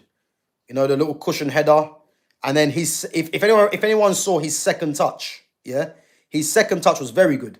Like to take him into the path ahead of Malik Tior and then the finish. You know what I mean? Very good goal. But Reece James, listen, you guys know my thoughts on Reece James. Reece James is the best right back in the world, man, for me. And this is a guy that's doing it at centre mid. Like, he's that good. Like, to have a player like Reece James in your squad, you know, injury free, like, it's a massive asset, man, because he plays as good in midfield as he does right back. Like, he's just a top player, man, Reece James. And as I said, man, he's the best right back in the world for me. I think the only one that can chat to Reece James is Hakimi. He's the only one. And again, Hakimi is a different kind of profile to Reece James. Hakimi's more of an athlete, whereas Reece James is a pure technician. So, of course, starting at World Cup, without doubt. Like, I spoke about this already. The definite starters for England in the World Cup is going to be Jordan Pickford, Mark Guehi, Declan Rice, Reece James, and Harry Kane. I guarantee you they all start if they're all fit. Guarantee you for the first game they all start. So yeah, man, he's a top player, Reece James, man, top player. But guys, what do you guys think of the game today? Anyway, what do you guys think of the game today? Did you think that Man United should have got something from the game? Is there any performances that stood out? You know, again, I'm not happy that Manchester United. I'm not happy, man, that Man United lost. And as I said, I don't want to be hearing that United played well, because what does that mean? Man United always do this. They always start off, you know, good first 20, 25 minutes and then end up getting beat. So, yeah, I don't really want to be hearing this. Like, it's ridiculous, man, at the end of the day.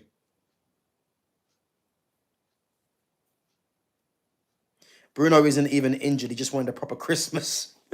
Yeah, trust me, man. It wouldn't surprise me. It wouldn't surprise me. But again, the very fact here, that Kobe was out of the squad, yeah? Kobe's definitely out of the squad because of what his brother done. We all know that. Amarim can say what he wants and start saying it wasn't Kobe's fault, etc. We know he wasn't in the squad because of the brother wearing the t-shirt, yeah? But on the other hand, you get Bruno Fernandes, who's meant to be the captain of the club, and he's more or less called out the authority of the board. Let's be honest, because when he's saying they haven't got the courage, yeah, basically what he's saying in a roundabout way is that the board are pussyholes and they didn't have they didn't have the balls to sack him. That's basically what they're saying. That's basically what he's saying in a roundabout way. Like, let's cut the crap, man.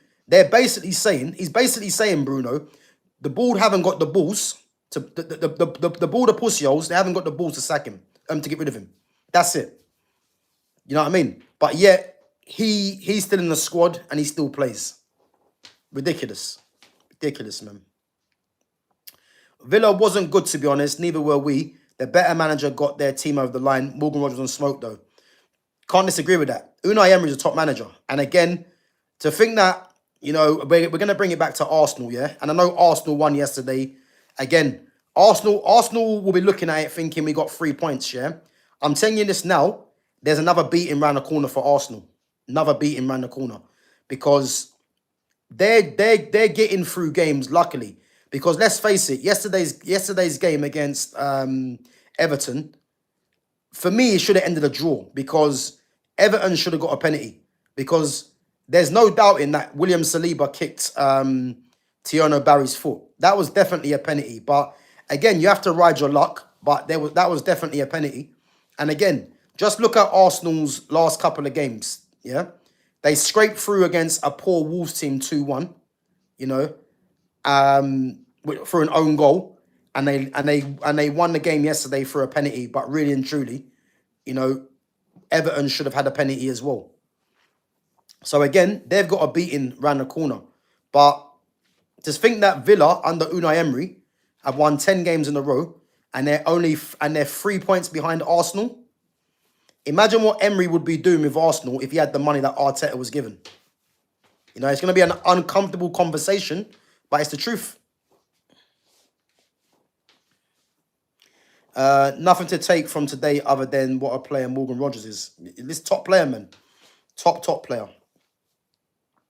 Big up to Foxy Danny as well. Imagine if Pogba did the same interview Bruno did. Less said about that, the better. Bro, listen, you can say less, but I ain't. I'm gonna talk on it. Don't worry about that, man. But listen, we all know what would happen. This is the same Paul Pogba, yeah. That's a World Cup winner. The same Paul Pogba, you know. If we're talking about technicians, yeah, this guy's 6 foot, yeah, 6 foot plus, and he has all the technical ability in the world. Passing off both feet, shooting off both feet, creativity, skill. Like he has everything, Pogba. Strong, quick, you know, good in the air. Like there's no weakness to his game, but he was hounded out of this club by this fan base because, as I said earlier, he's not relatable to the majority of these fans. You know, and that's the problem. He got racial abuse by these fans as well. And but again, Bruno Fernandes comes out and does this interview, you know, and you've even got people feeling sorry for Bruno, making excuses. Like, can you see what a shambles this club is? And you know the funny thing is as well, yeah? And I hate to say it, yeah, as a Man United fan, Manchester United deserve everything they get right now in terms of disappointment. They deserve it because it's been brought on by themselves. I'm telling you. I can't even feel sorry for Man United. It's been brought on by themselves. You know, it's been brought on by themselves, unfortunately. So, yeah, man, it is what it is. It is what it is. But, I don't know, man. Guys, make sure we're smashing the like button. Make sure we're subbing to the channel. And make sure we're sharing the channel as well. Bruno couldn't lace Pogba's boots. Bro, listen. The very fact that people mention Bruno and Pogba in the same conversation is a disrespect on Pogba. Because the only thing that they would say to you about Bruno is Bruno's GA. That's the only talk you're gonna hear about these two players. Because when it comes to a pure footballer, in terms of the amount of qualities one player has compared to the other, it's night and day, man. It's night and day. So that's all they're gonna do is tell you about his numbers, you know. And when people start doing that, I ain't got time for it, man. Really.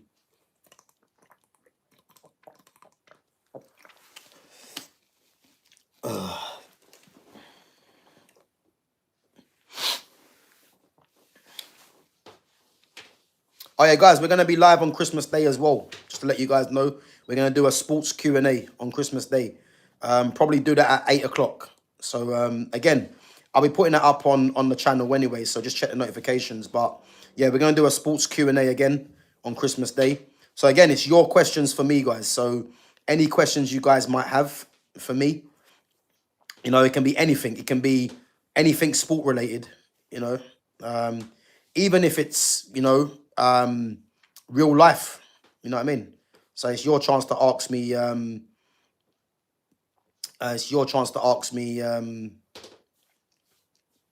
your questions.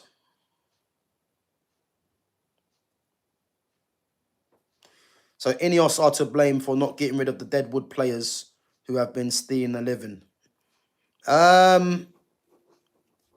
Yeah, but I mean, well, yeah, they are. The very fact that Bruno Fernandes is still here is the problem.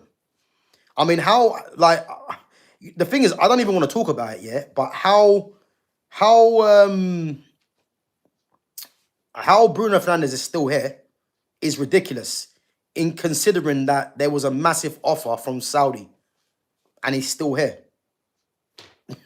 It's just laughable, you know. Any thoughts on the AJ fight? I refused to watch it, but I predicted it to my son pretty much bang on from the sound of it.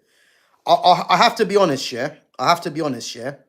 That fight was the most comical fight I've ever seen. That was the most comical fight I've ever seen, yeah. And you know what I would say, yeah. Fair play to Joshua and fair play to Jake Paul, yeah, because the money that they've got from this fight, I mean, you can't even hate on it, because if people want to spend their money and go and watch that fight, they're only going to capitalize on what they're doing. Like, you can't even blame it, yeah. But as a spectacle from a fight, it was embarrassing, yeah. Jake Paul was just in there to survive, literally. He was in there to survive, yeah. And I wouldn't even be surprised if there was talk behind the scenes that they're gonna long the fight out to like. So obviously it was what the sixth round. It was 8 rounds, I think it was, and it went round 6 before Jake Paul got stopped. Yeah, and I have to be honest here. It was an embarrassment of a fight. Like Jake Paul was never gonna do anything. As I said, it was just him surviving, and I think the longer he was surviving, the more hype it was gonna get in terms of like the hype around his name, in terms of he can now say he went 6 rounds with Anthony Joshua. Yeah. But the very fact that it went 6 rounds in the first place is concerning, because Joshua was on the front foot, as he would have been anyway. And Jake Paul was just trying to just stay in there. Like, I don't think Jake Paul actually troubled him with any shots. You know what I mean? I don't think Jake Paul actually troubled him with any shots. So it was embarrassing, man. It was embarrassing. But they've made the money. But that's a fight, man. I don't want to see nothing like that again. It's embarrassing. Ruben isn't destroying the club. But yeah, so again, so what do you think's destroying the club then, Gordon Martin? What do you think's destroying the club? Let us know what you think's destroying the club, and we'll see if we agree.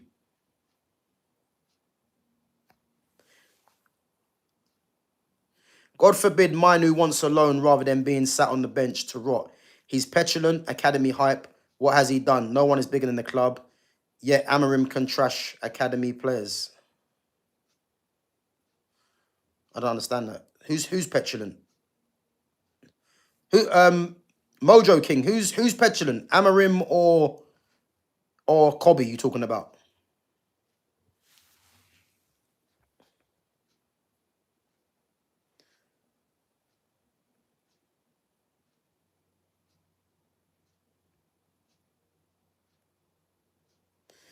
Gordon Martin, let me know what do you think's destroying the club?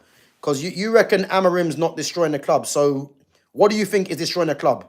And don't tell me Glazers, because the Glazers don't tell Ruben Amarim to play a 3-4-2-1. So yeah, who's destroying the club?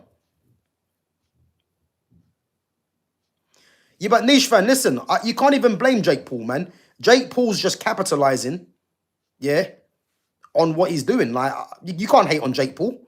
Like, to say Netflix need to stop platforming Jake Paul, they're going to continue doing it, because whether people like it or not, he's built his name. So you can't even hate on it, man. You can't even hate on it.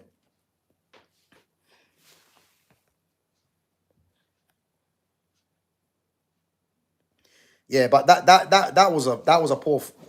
I wouldn't even call it a fight. It wasn't even a fight. It was Jake Paul surviving, and then Joshua just deciding when he's gonna land the punch. It was that it.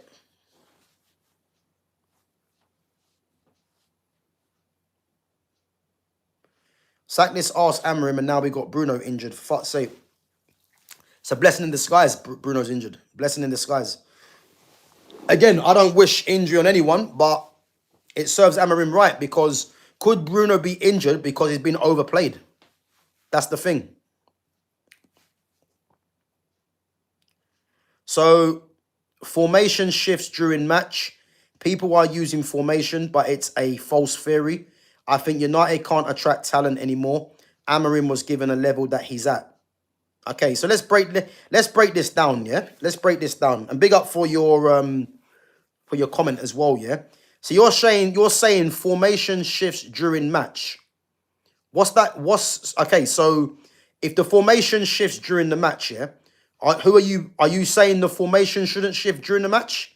Who are you looking at? Are you looking at Amarim for that? You're saying people are using formation, but it's a false theory. Again, the reason people are talking about formation, in my opinion, is because the formation that he's using is not so much the formation that's wrong. It's where he chooses to deploy certain players. As I said, Brian Mbeumo's a wide forward. He plays him as a right 10. Ahmad's a 10. He plays him at wing back. Lenny Yoro is a centre back. He plays him right side centre back. Luke Shaw's a left back. He plays him left side of a 3. And now Luke Shaw's a bit lazy now to go on the overlap. Patrick Dorgu's a left back. He's playing him left wing back. Matthias Cunha's a 10. He plays him at 9. Kobe in this system's a 10. He plays him in the 2 in midfield. Bruno Fernandes in a 4-2-3-1, can play as a 10, but he plays him 2 in midfield, and he can't play as a left 10 in this system. So again, when you're saying we can't attract talent, Manchester United will always attract players. They will. So in my opinion, that's a false theory, yeah, about they can't attract talent. They will always attract talent. We attracted Lenny Yoro. Lenny Yoro shouldn't be at this club because his pathway was a Real Madrid Barcelona. So again, we have got Lenny Yoro at this club, which the manager is not doing a good job with. Yeah. So let me know what you mean about your points about formation shifts during match. Do you like that or not? Because it's not quite clear what you're saying. So he's doing as well as the talent he has at his disposal. But he's not. That's the thing. He's not. Because I'm not saying that these players, yeah, are all world beaters. But what I will tell you, this squad that Man United have is a top 6 minimum squad. And right now, we are not in the top 6. And we have 1 game a week. So, again, he ain't doing the best with the talent he has. That's not true.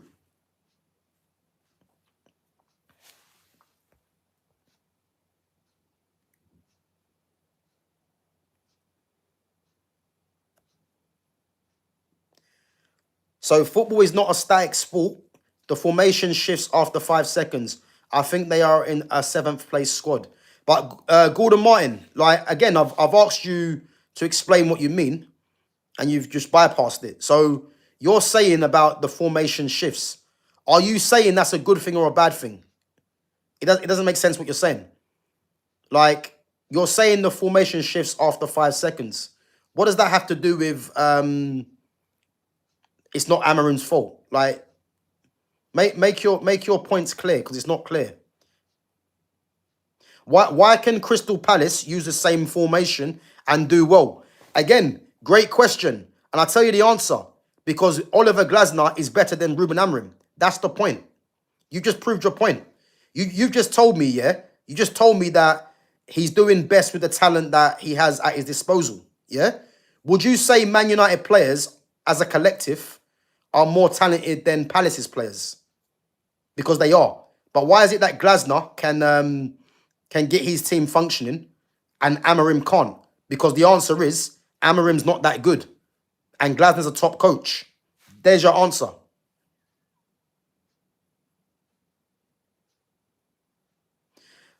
Yes, it does. There are phases to the game. I think you want to win an argument, so you win, buddy. It's not about me winning an argument, yeah? Because at the end of the day, I've taken the time to read out your comments, yeah? But the problem is, yeah, and this goes for a lot of fans, yeah? A lot of people say stuff but can't back up what they're saying, because I've asked you about whether you think the formation shift is a good thing. You've agreed it has, yeah? You've then told me, why can Crystal Palace play the 3-4-2-1 better than Man United? I've just told you why. And your response is to say there's different phases to the game.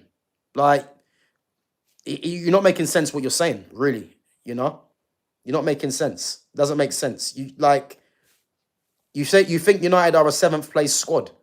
Well, as I said, I think they're a top 6 minimum. They're a top 6 minimum. So yeah, it doesn't really make sense what you're saying, man. If I'm honest, now you're saying bring back Ollie. So what you're doing, rather than go on to the points about Glasner better than Amorim, you're now saying bring back Ollie. So you're just bypassing what I'm saying. And again, this is what people do, yeah. People have opinions, and as soon as you push them on their opinions, there's nothing to say. They just run and hide. And this is football for you, man. This is football for you. Playing Bruno in the midfield is the idiotic thing to do. I agree. It's foolishness what he's doing there. It's foolishness for so many reasons. As I said, you got people out there that think Bruno's a 10, yeah? He's never been a 10, but he can play as a 10. But he can't play as a 10 in this system, and he can't play in the two midfield, so you drop him. Simple as.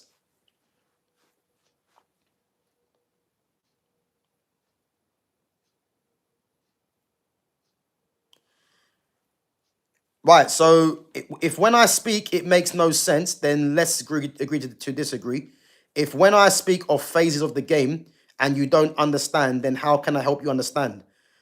But again, let's see if you understand, yeah? You brought up phases of the game, yeah? I'm asking you about the phases of the game and you haven't explained it because you're using words from other people, I can tell. Because if you check, if let's go through I'll go through what you've said now, yeah? Your comments. Because I've asked you, because you mentioned about, let's go through it. So someone said Ruben isn't destroying the club, yeah? So I asked you what's destroying the club. You respond by saying formation shifts during match. People are using formation, but it's a false theory. I think United can't attract talent anymore. Amarim was given the level that he's at. So tell me, what does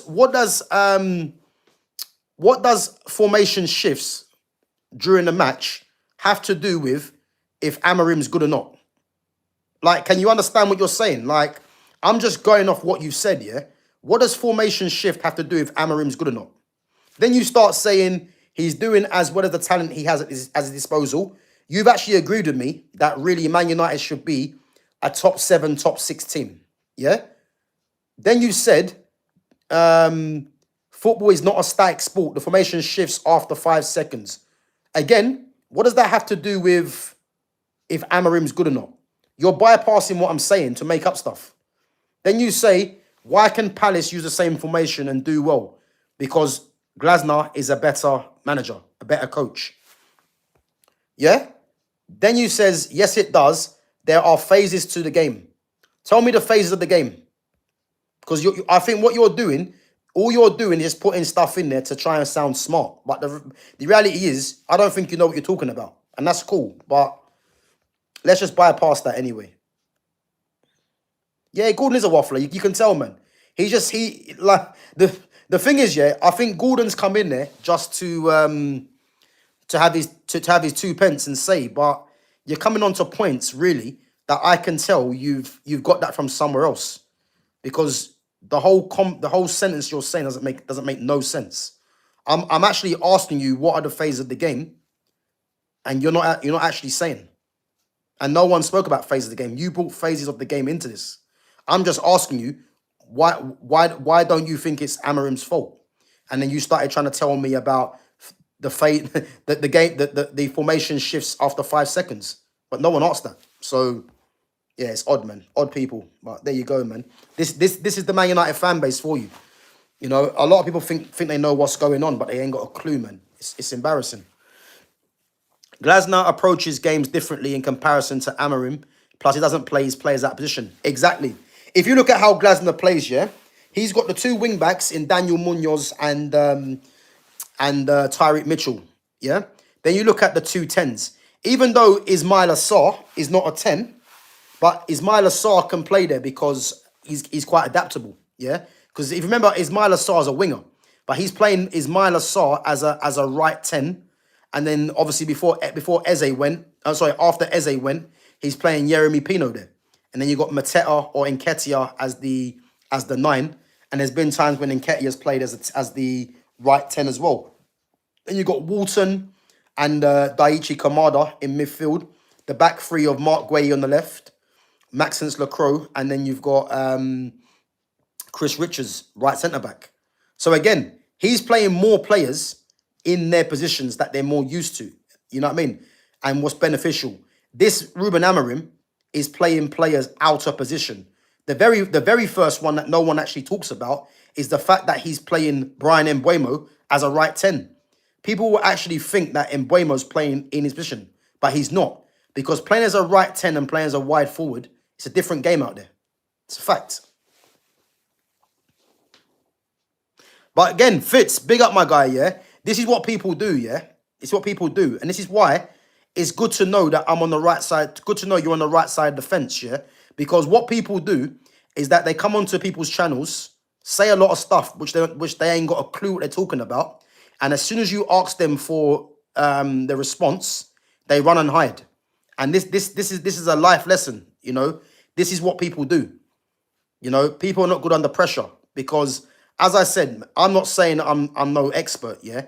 But one thing I do know is football, and whenever I say something, I can always back up what I'm saying. But the reality is, a lot of people just come on there and just say things without no meaning or idea of what they're saying, and as soon as you ask them the question, they just run and hide, man. You know what I mean? It is what it is, man. It's not for everyone, you know. With this squad, I'm pretty sure Xavi could bring us back in one transfer window. But again, big up to Sub CV, yeah? Bringing this team back is not that difficult as it appears, yeah? The formation change is a good start. You know, I don't think people deep how bad this formation is. You change the formation, yeah? You will instantly get an uprising results in performance. I'm telling you. Instantly get an uprise in performance. Again, he changes defense all the time. I've never seen a manager that changes his defense all the time. It's ridiculous. Man United are playing one game a week, but yet he still changes the back three. Like, it's crazy, man.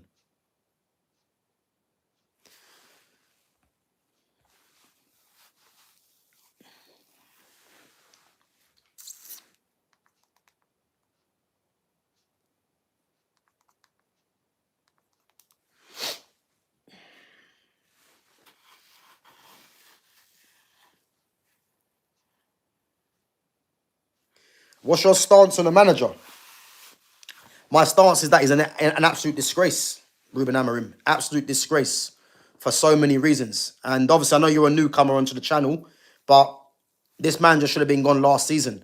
The very fact that Manchester United allowed Ruben Amorim to remain in place, finishing 15th and losing a Europa League final to Tottenham Hotspur, is the reason why he should have been sacked in the first place. It's the truth. But the standards are so low, is that people are just accepting this to continue.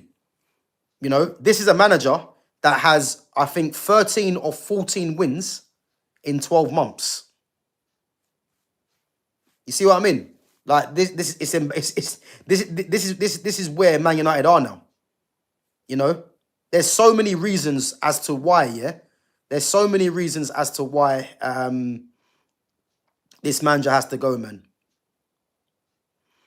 So many reasons why, man. It's just embarrassing, absolutely embarrassing.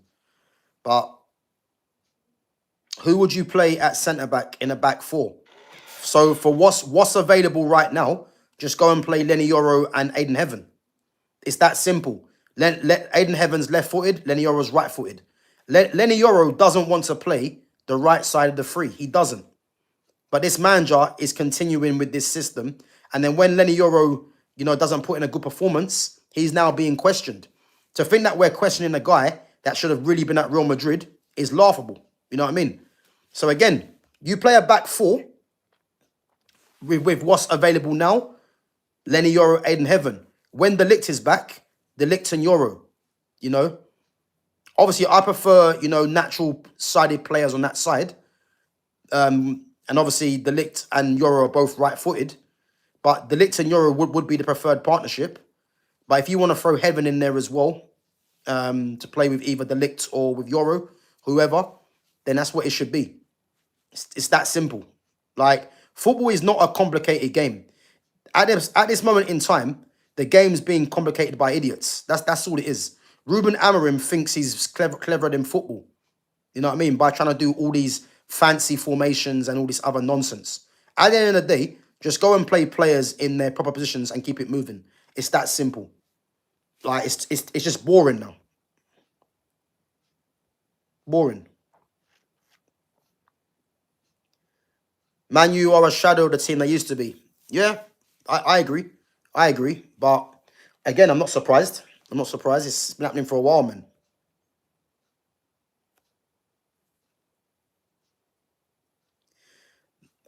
But again, you say we're way too exposed playing two teenagers alone at centre back. Lenny Yoro, even though Lenny Yoro's young, Lenny Yoro's experienced for a 20-year-old. He is. So he's got experience on his side. Aiden Heaven, again, Aiden Heaven's obviously feeling his way into the team.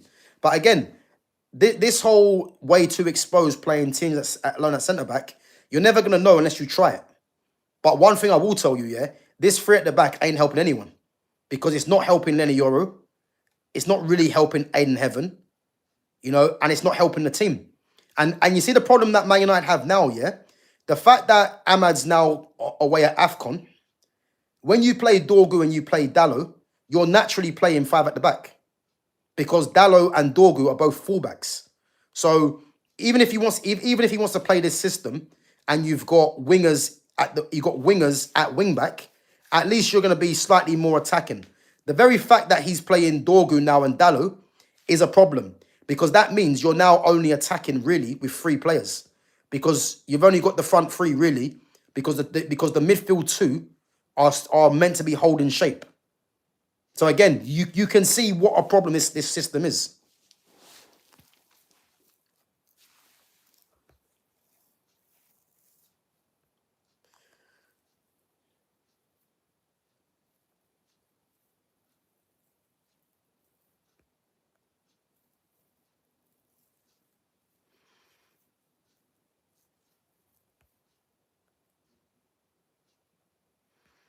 Yeah, madness. Closer to 14 wins in 13 months. Yeah, again, and we're meant to be believing in this. Your opinion on the long throw, are you a fan of it? An absolute disgrace. An absolute disgrace. I'll tell you why it's a disgrace, yeah?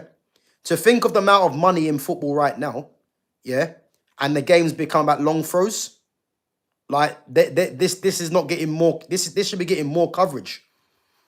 Should be getting more coverage. The amount of money in football right now, the amount of money these players are on, yeah, and we're seeing long throws the way it is now. I understand it can be used as a weapon in games, but it should tell you everything about where the game's gone. That we're seeing long throws. Like I'll give you an example, yeah. Do you think we're gonna see the long throw in Spain for Barca Madrid? Do you think we're gonna see that? We're not. So the very fact that we're seeing long throw after long throw in this league, needs to be talked about more because it's absolutely embarrassing. When I see Diogo Dallo, yeah, doing long throw, in the game against, was it Everton? It was embarrassing. It was embarrassing. So yeah, man, it's ridiculous.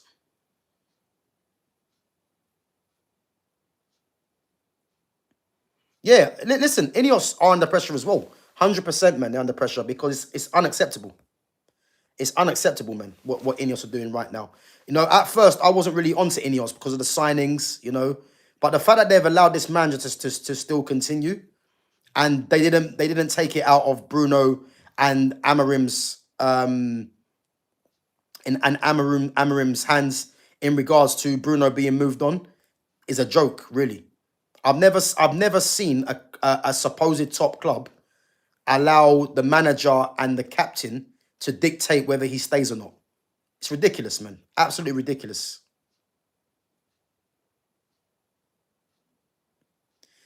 It wasn't four at the back when we conceded the second goal. Yeah, but what's that got to do with anything? I don't understand that. So it wasn't four at the back when we conceded the second goal.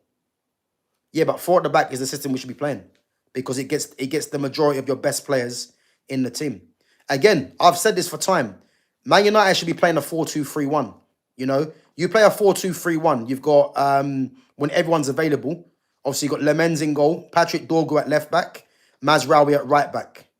Yeah, centre backs Delict and Yoro, and then you got Dallo backing up Mazraoui, Luke Shaw backing up Patrick Dorgu, Aiden Heaven backing up Yoro and Delict. The midfield two should be Kobe and Casemiro. Yeah.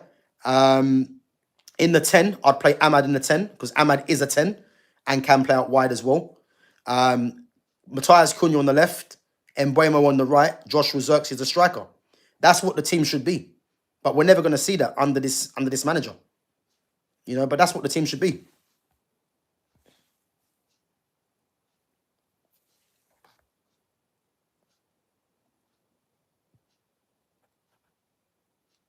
The question mark means it was 4 at the back when we conceded the second. Yeah, but what's that got to do with anything? You concede goals in any formation. What's the point?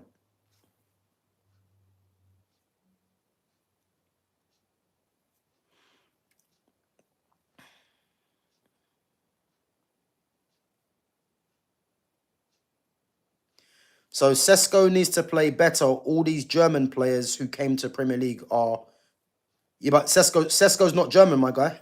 Sesko's from Slovenia. Sesko's not German, man.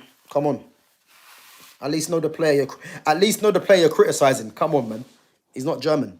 He's from Slovenia.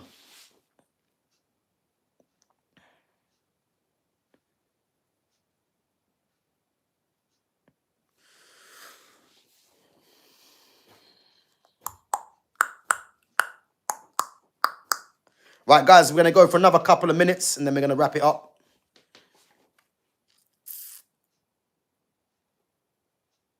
Make sure you're smashing the like button and make sure you're subbing to the channel, guys, as well. And make sure you share the channel. We've got 21 likes. Let's try and get the likes up. And again, make sure you're subbing. Make sure you're sharing the channel.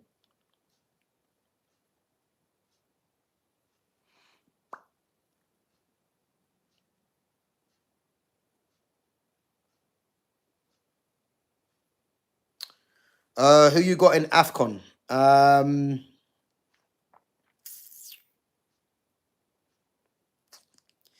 I think it's gonna be between 3 teams for me. I think it's gonna be between Ivory Coast, Senegal,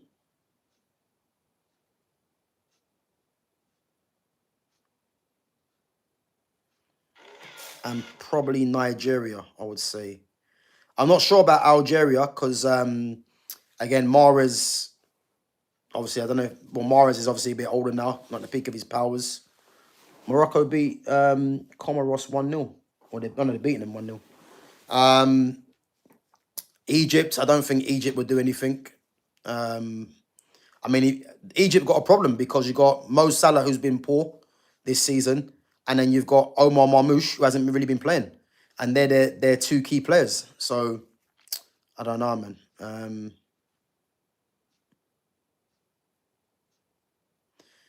Big up to Simon, man. Big up. Guys, make sure you're smashing the like button. Make sure you're subbing. And make sure you are sharing the channel. Big up for coming through, man. Big up. Guys, as I said, we're going to run for another couple of minutes. And then we're going to wrap it up. So if you guys got any questions for me or any comments, again, I'll get back to them. Guys, as well, to let you guys know, you know, if you want your questions or comments to be read out as a priority, then obviously, as I said, make sure you guys become a member on the channel and show support to the channel. But as I said, I don't go through everyone's comments and questions. I only go through ones that stand out. So just a heads up. But big up for coming through, man, each and every time.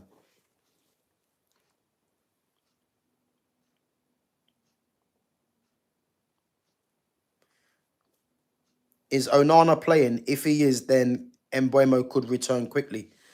Nah, Onana didn't get called up to the AFCON, I don't think. For Cameroon. I don't think he got called up.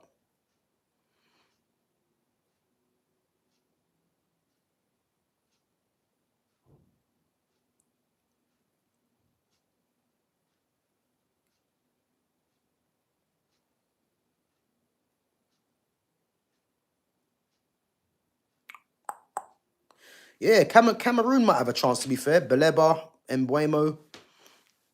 Yeah, I'm not sure, man. It's going to be a good tournament, I think, though. An interesting tournament.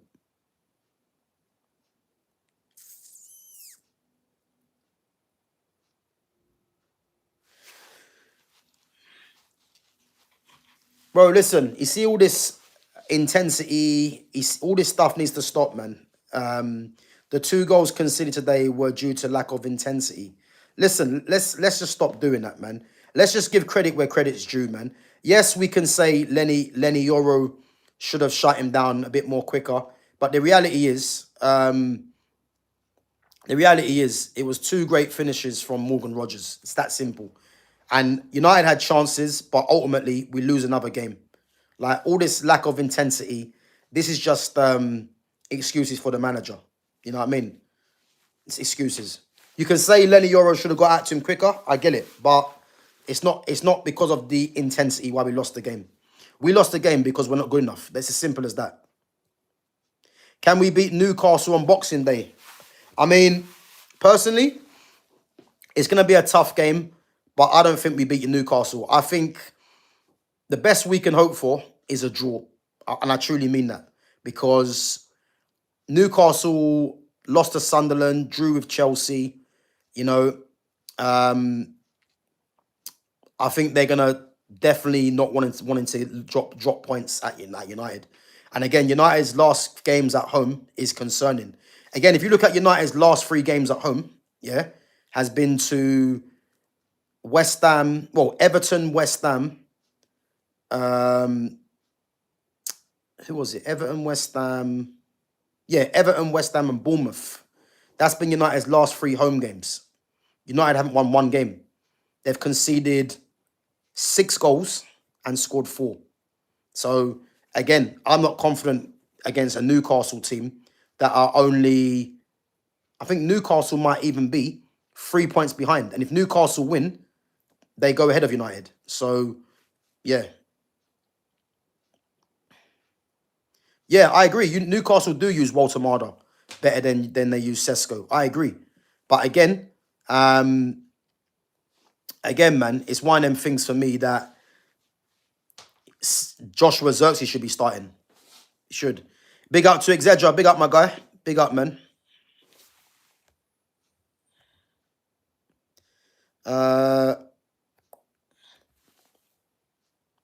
Yeah, the finishes were great because they're trying to pick his spot. They were. But if you're just gonna say that it was the intensity as to why them goals were scored, you know what I mean? Give credit to Morgan Rogers, you know, because as I said, Lenny Yoro could have got out a bit quicker, but let's not take nothing away from Morgan Rogers, man. It was 2 great finishes. It's just simply that. 3 attempts to get top 4 failed. Yeah, listen, we're not getting top 4. Like, if there's anyone that thinks Man United will get top 4 under this manager, then please let me know what you're smoking, man, and give me some. Because, as I said, man, we're not getting top 4 under this manager. Nowhere near it. We're not even going to finish in the top half. I've said it already.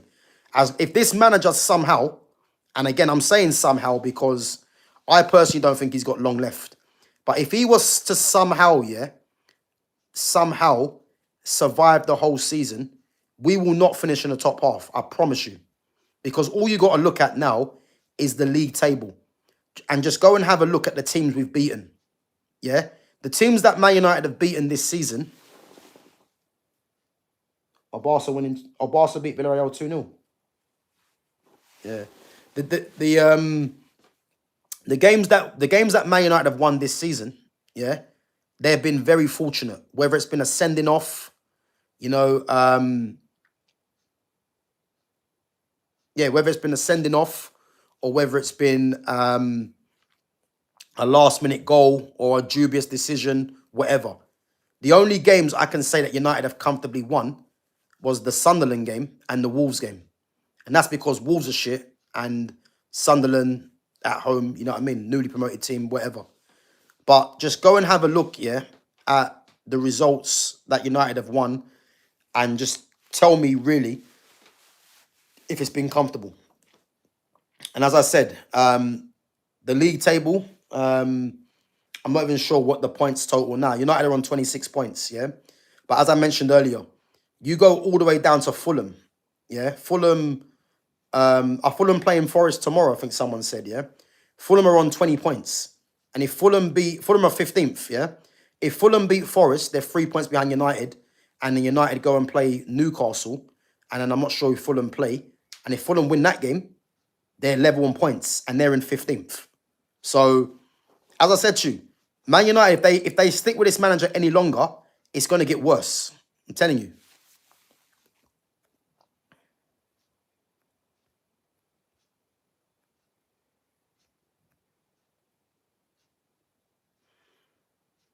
Yeah, can't beat teams that play shit against us. Yep. But bro, why be surprised, man? We've been talking about this for time anyway. It's just boring at this point. So Bruno's out for a few weeks. De Ligt should be captain. De Ligt's injured though.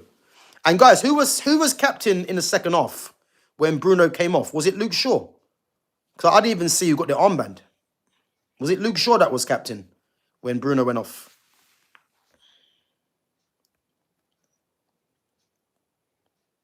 Would you lose Xerxes to gain Semenyo? Hell no.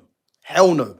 And again, the very fact that we're talking about getting rid of Xerxes to go and get Semenyo, it just shows me that how bad of a judgment this club is making. Because even if we look at Semenyo in this system, yeah, Semenyo would only play as a wingback, and he ain't no wingback, so you don't bring him in anyway. Not to mention, Semenyo's not a player that Man United should be recruiting really anyway. Yeah, he's a good player, but I don't want Man United buying Semenyo. And again, if Man United play the 4-2-3-1 or the 4-3-3, you know what I mean? Semenyo can play out wide, but you've got Cunha there. You've got Mbuemo that you invested in. So what's the point? But there's no way that you get rid of Xerxes to go and bring in Semenyo. There's no way Joshua Xerxes should be leaving full stop.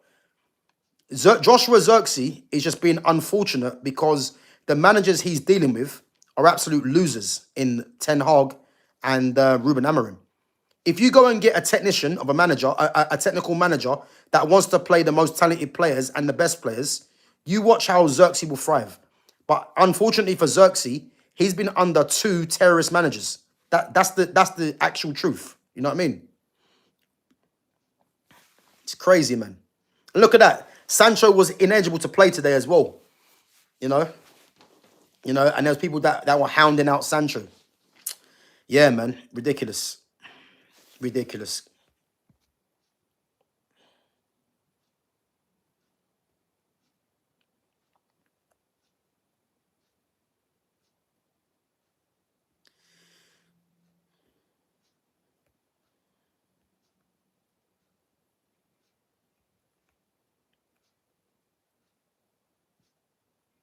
Yeah, listen, I look forward to the Jan window as well, man.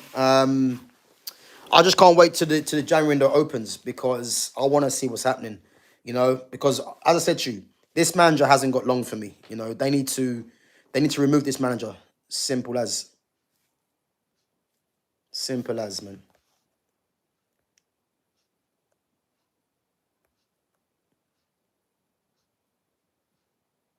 How would Xerxes fare under the new manager?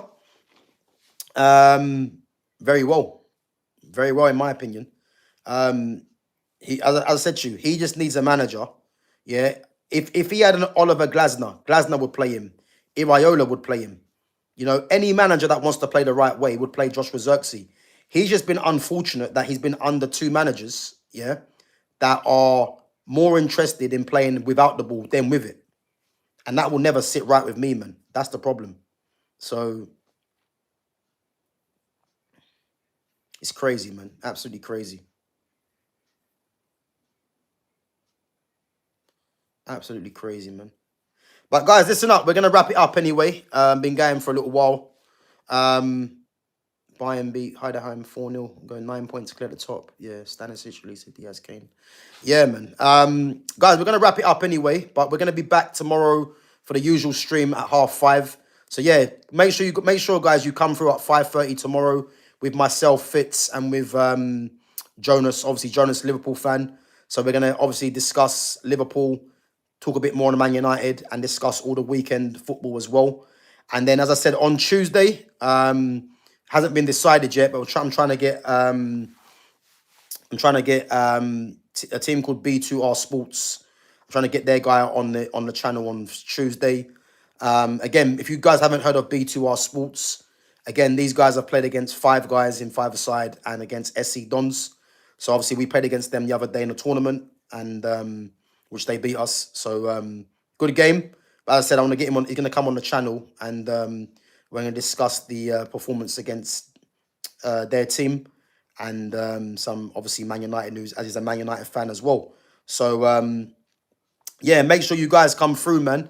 But guys, big up yourselves. Make sure you're smashing the like button on your way out. Make sure you sub to the channel. Make sure you share the channel as well.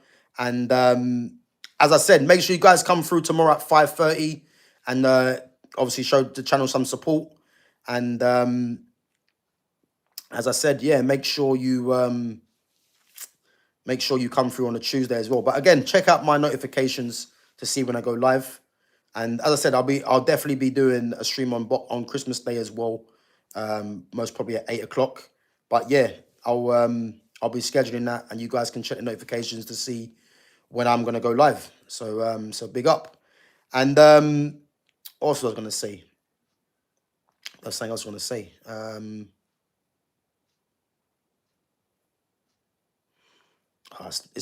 Mine's gone blank. But yeah, guys, I say mine's gone blank. But yeah, make sure you're sharing the channel. Make sure you're smashing the like button. And as I said, yeah, big up to the community. Big up to all the newcomers as well. As I said, guys, yeah, we'll be live tomorrow at 5:30. So yeah, make sure you guys come through and support the channel. And yeah, I'll catch you guys in a bit. Take it easy. Yeah, big up to Simon, man. Big up.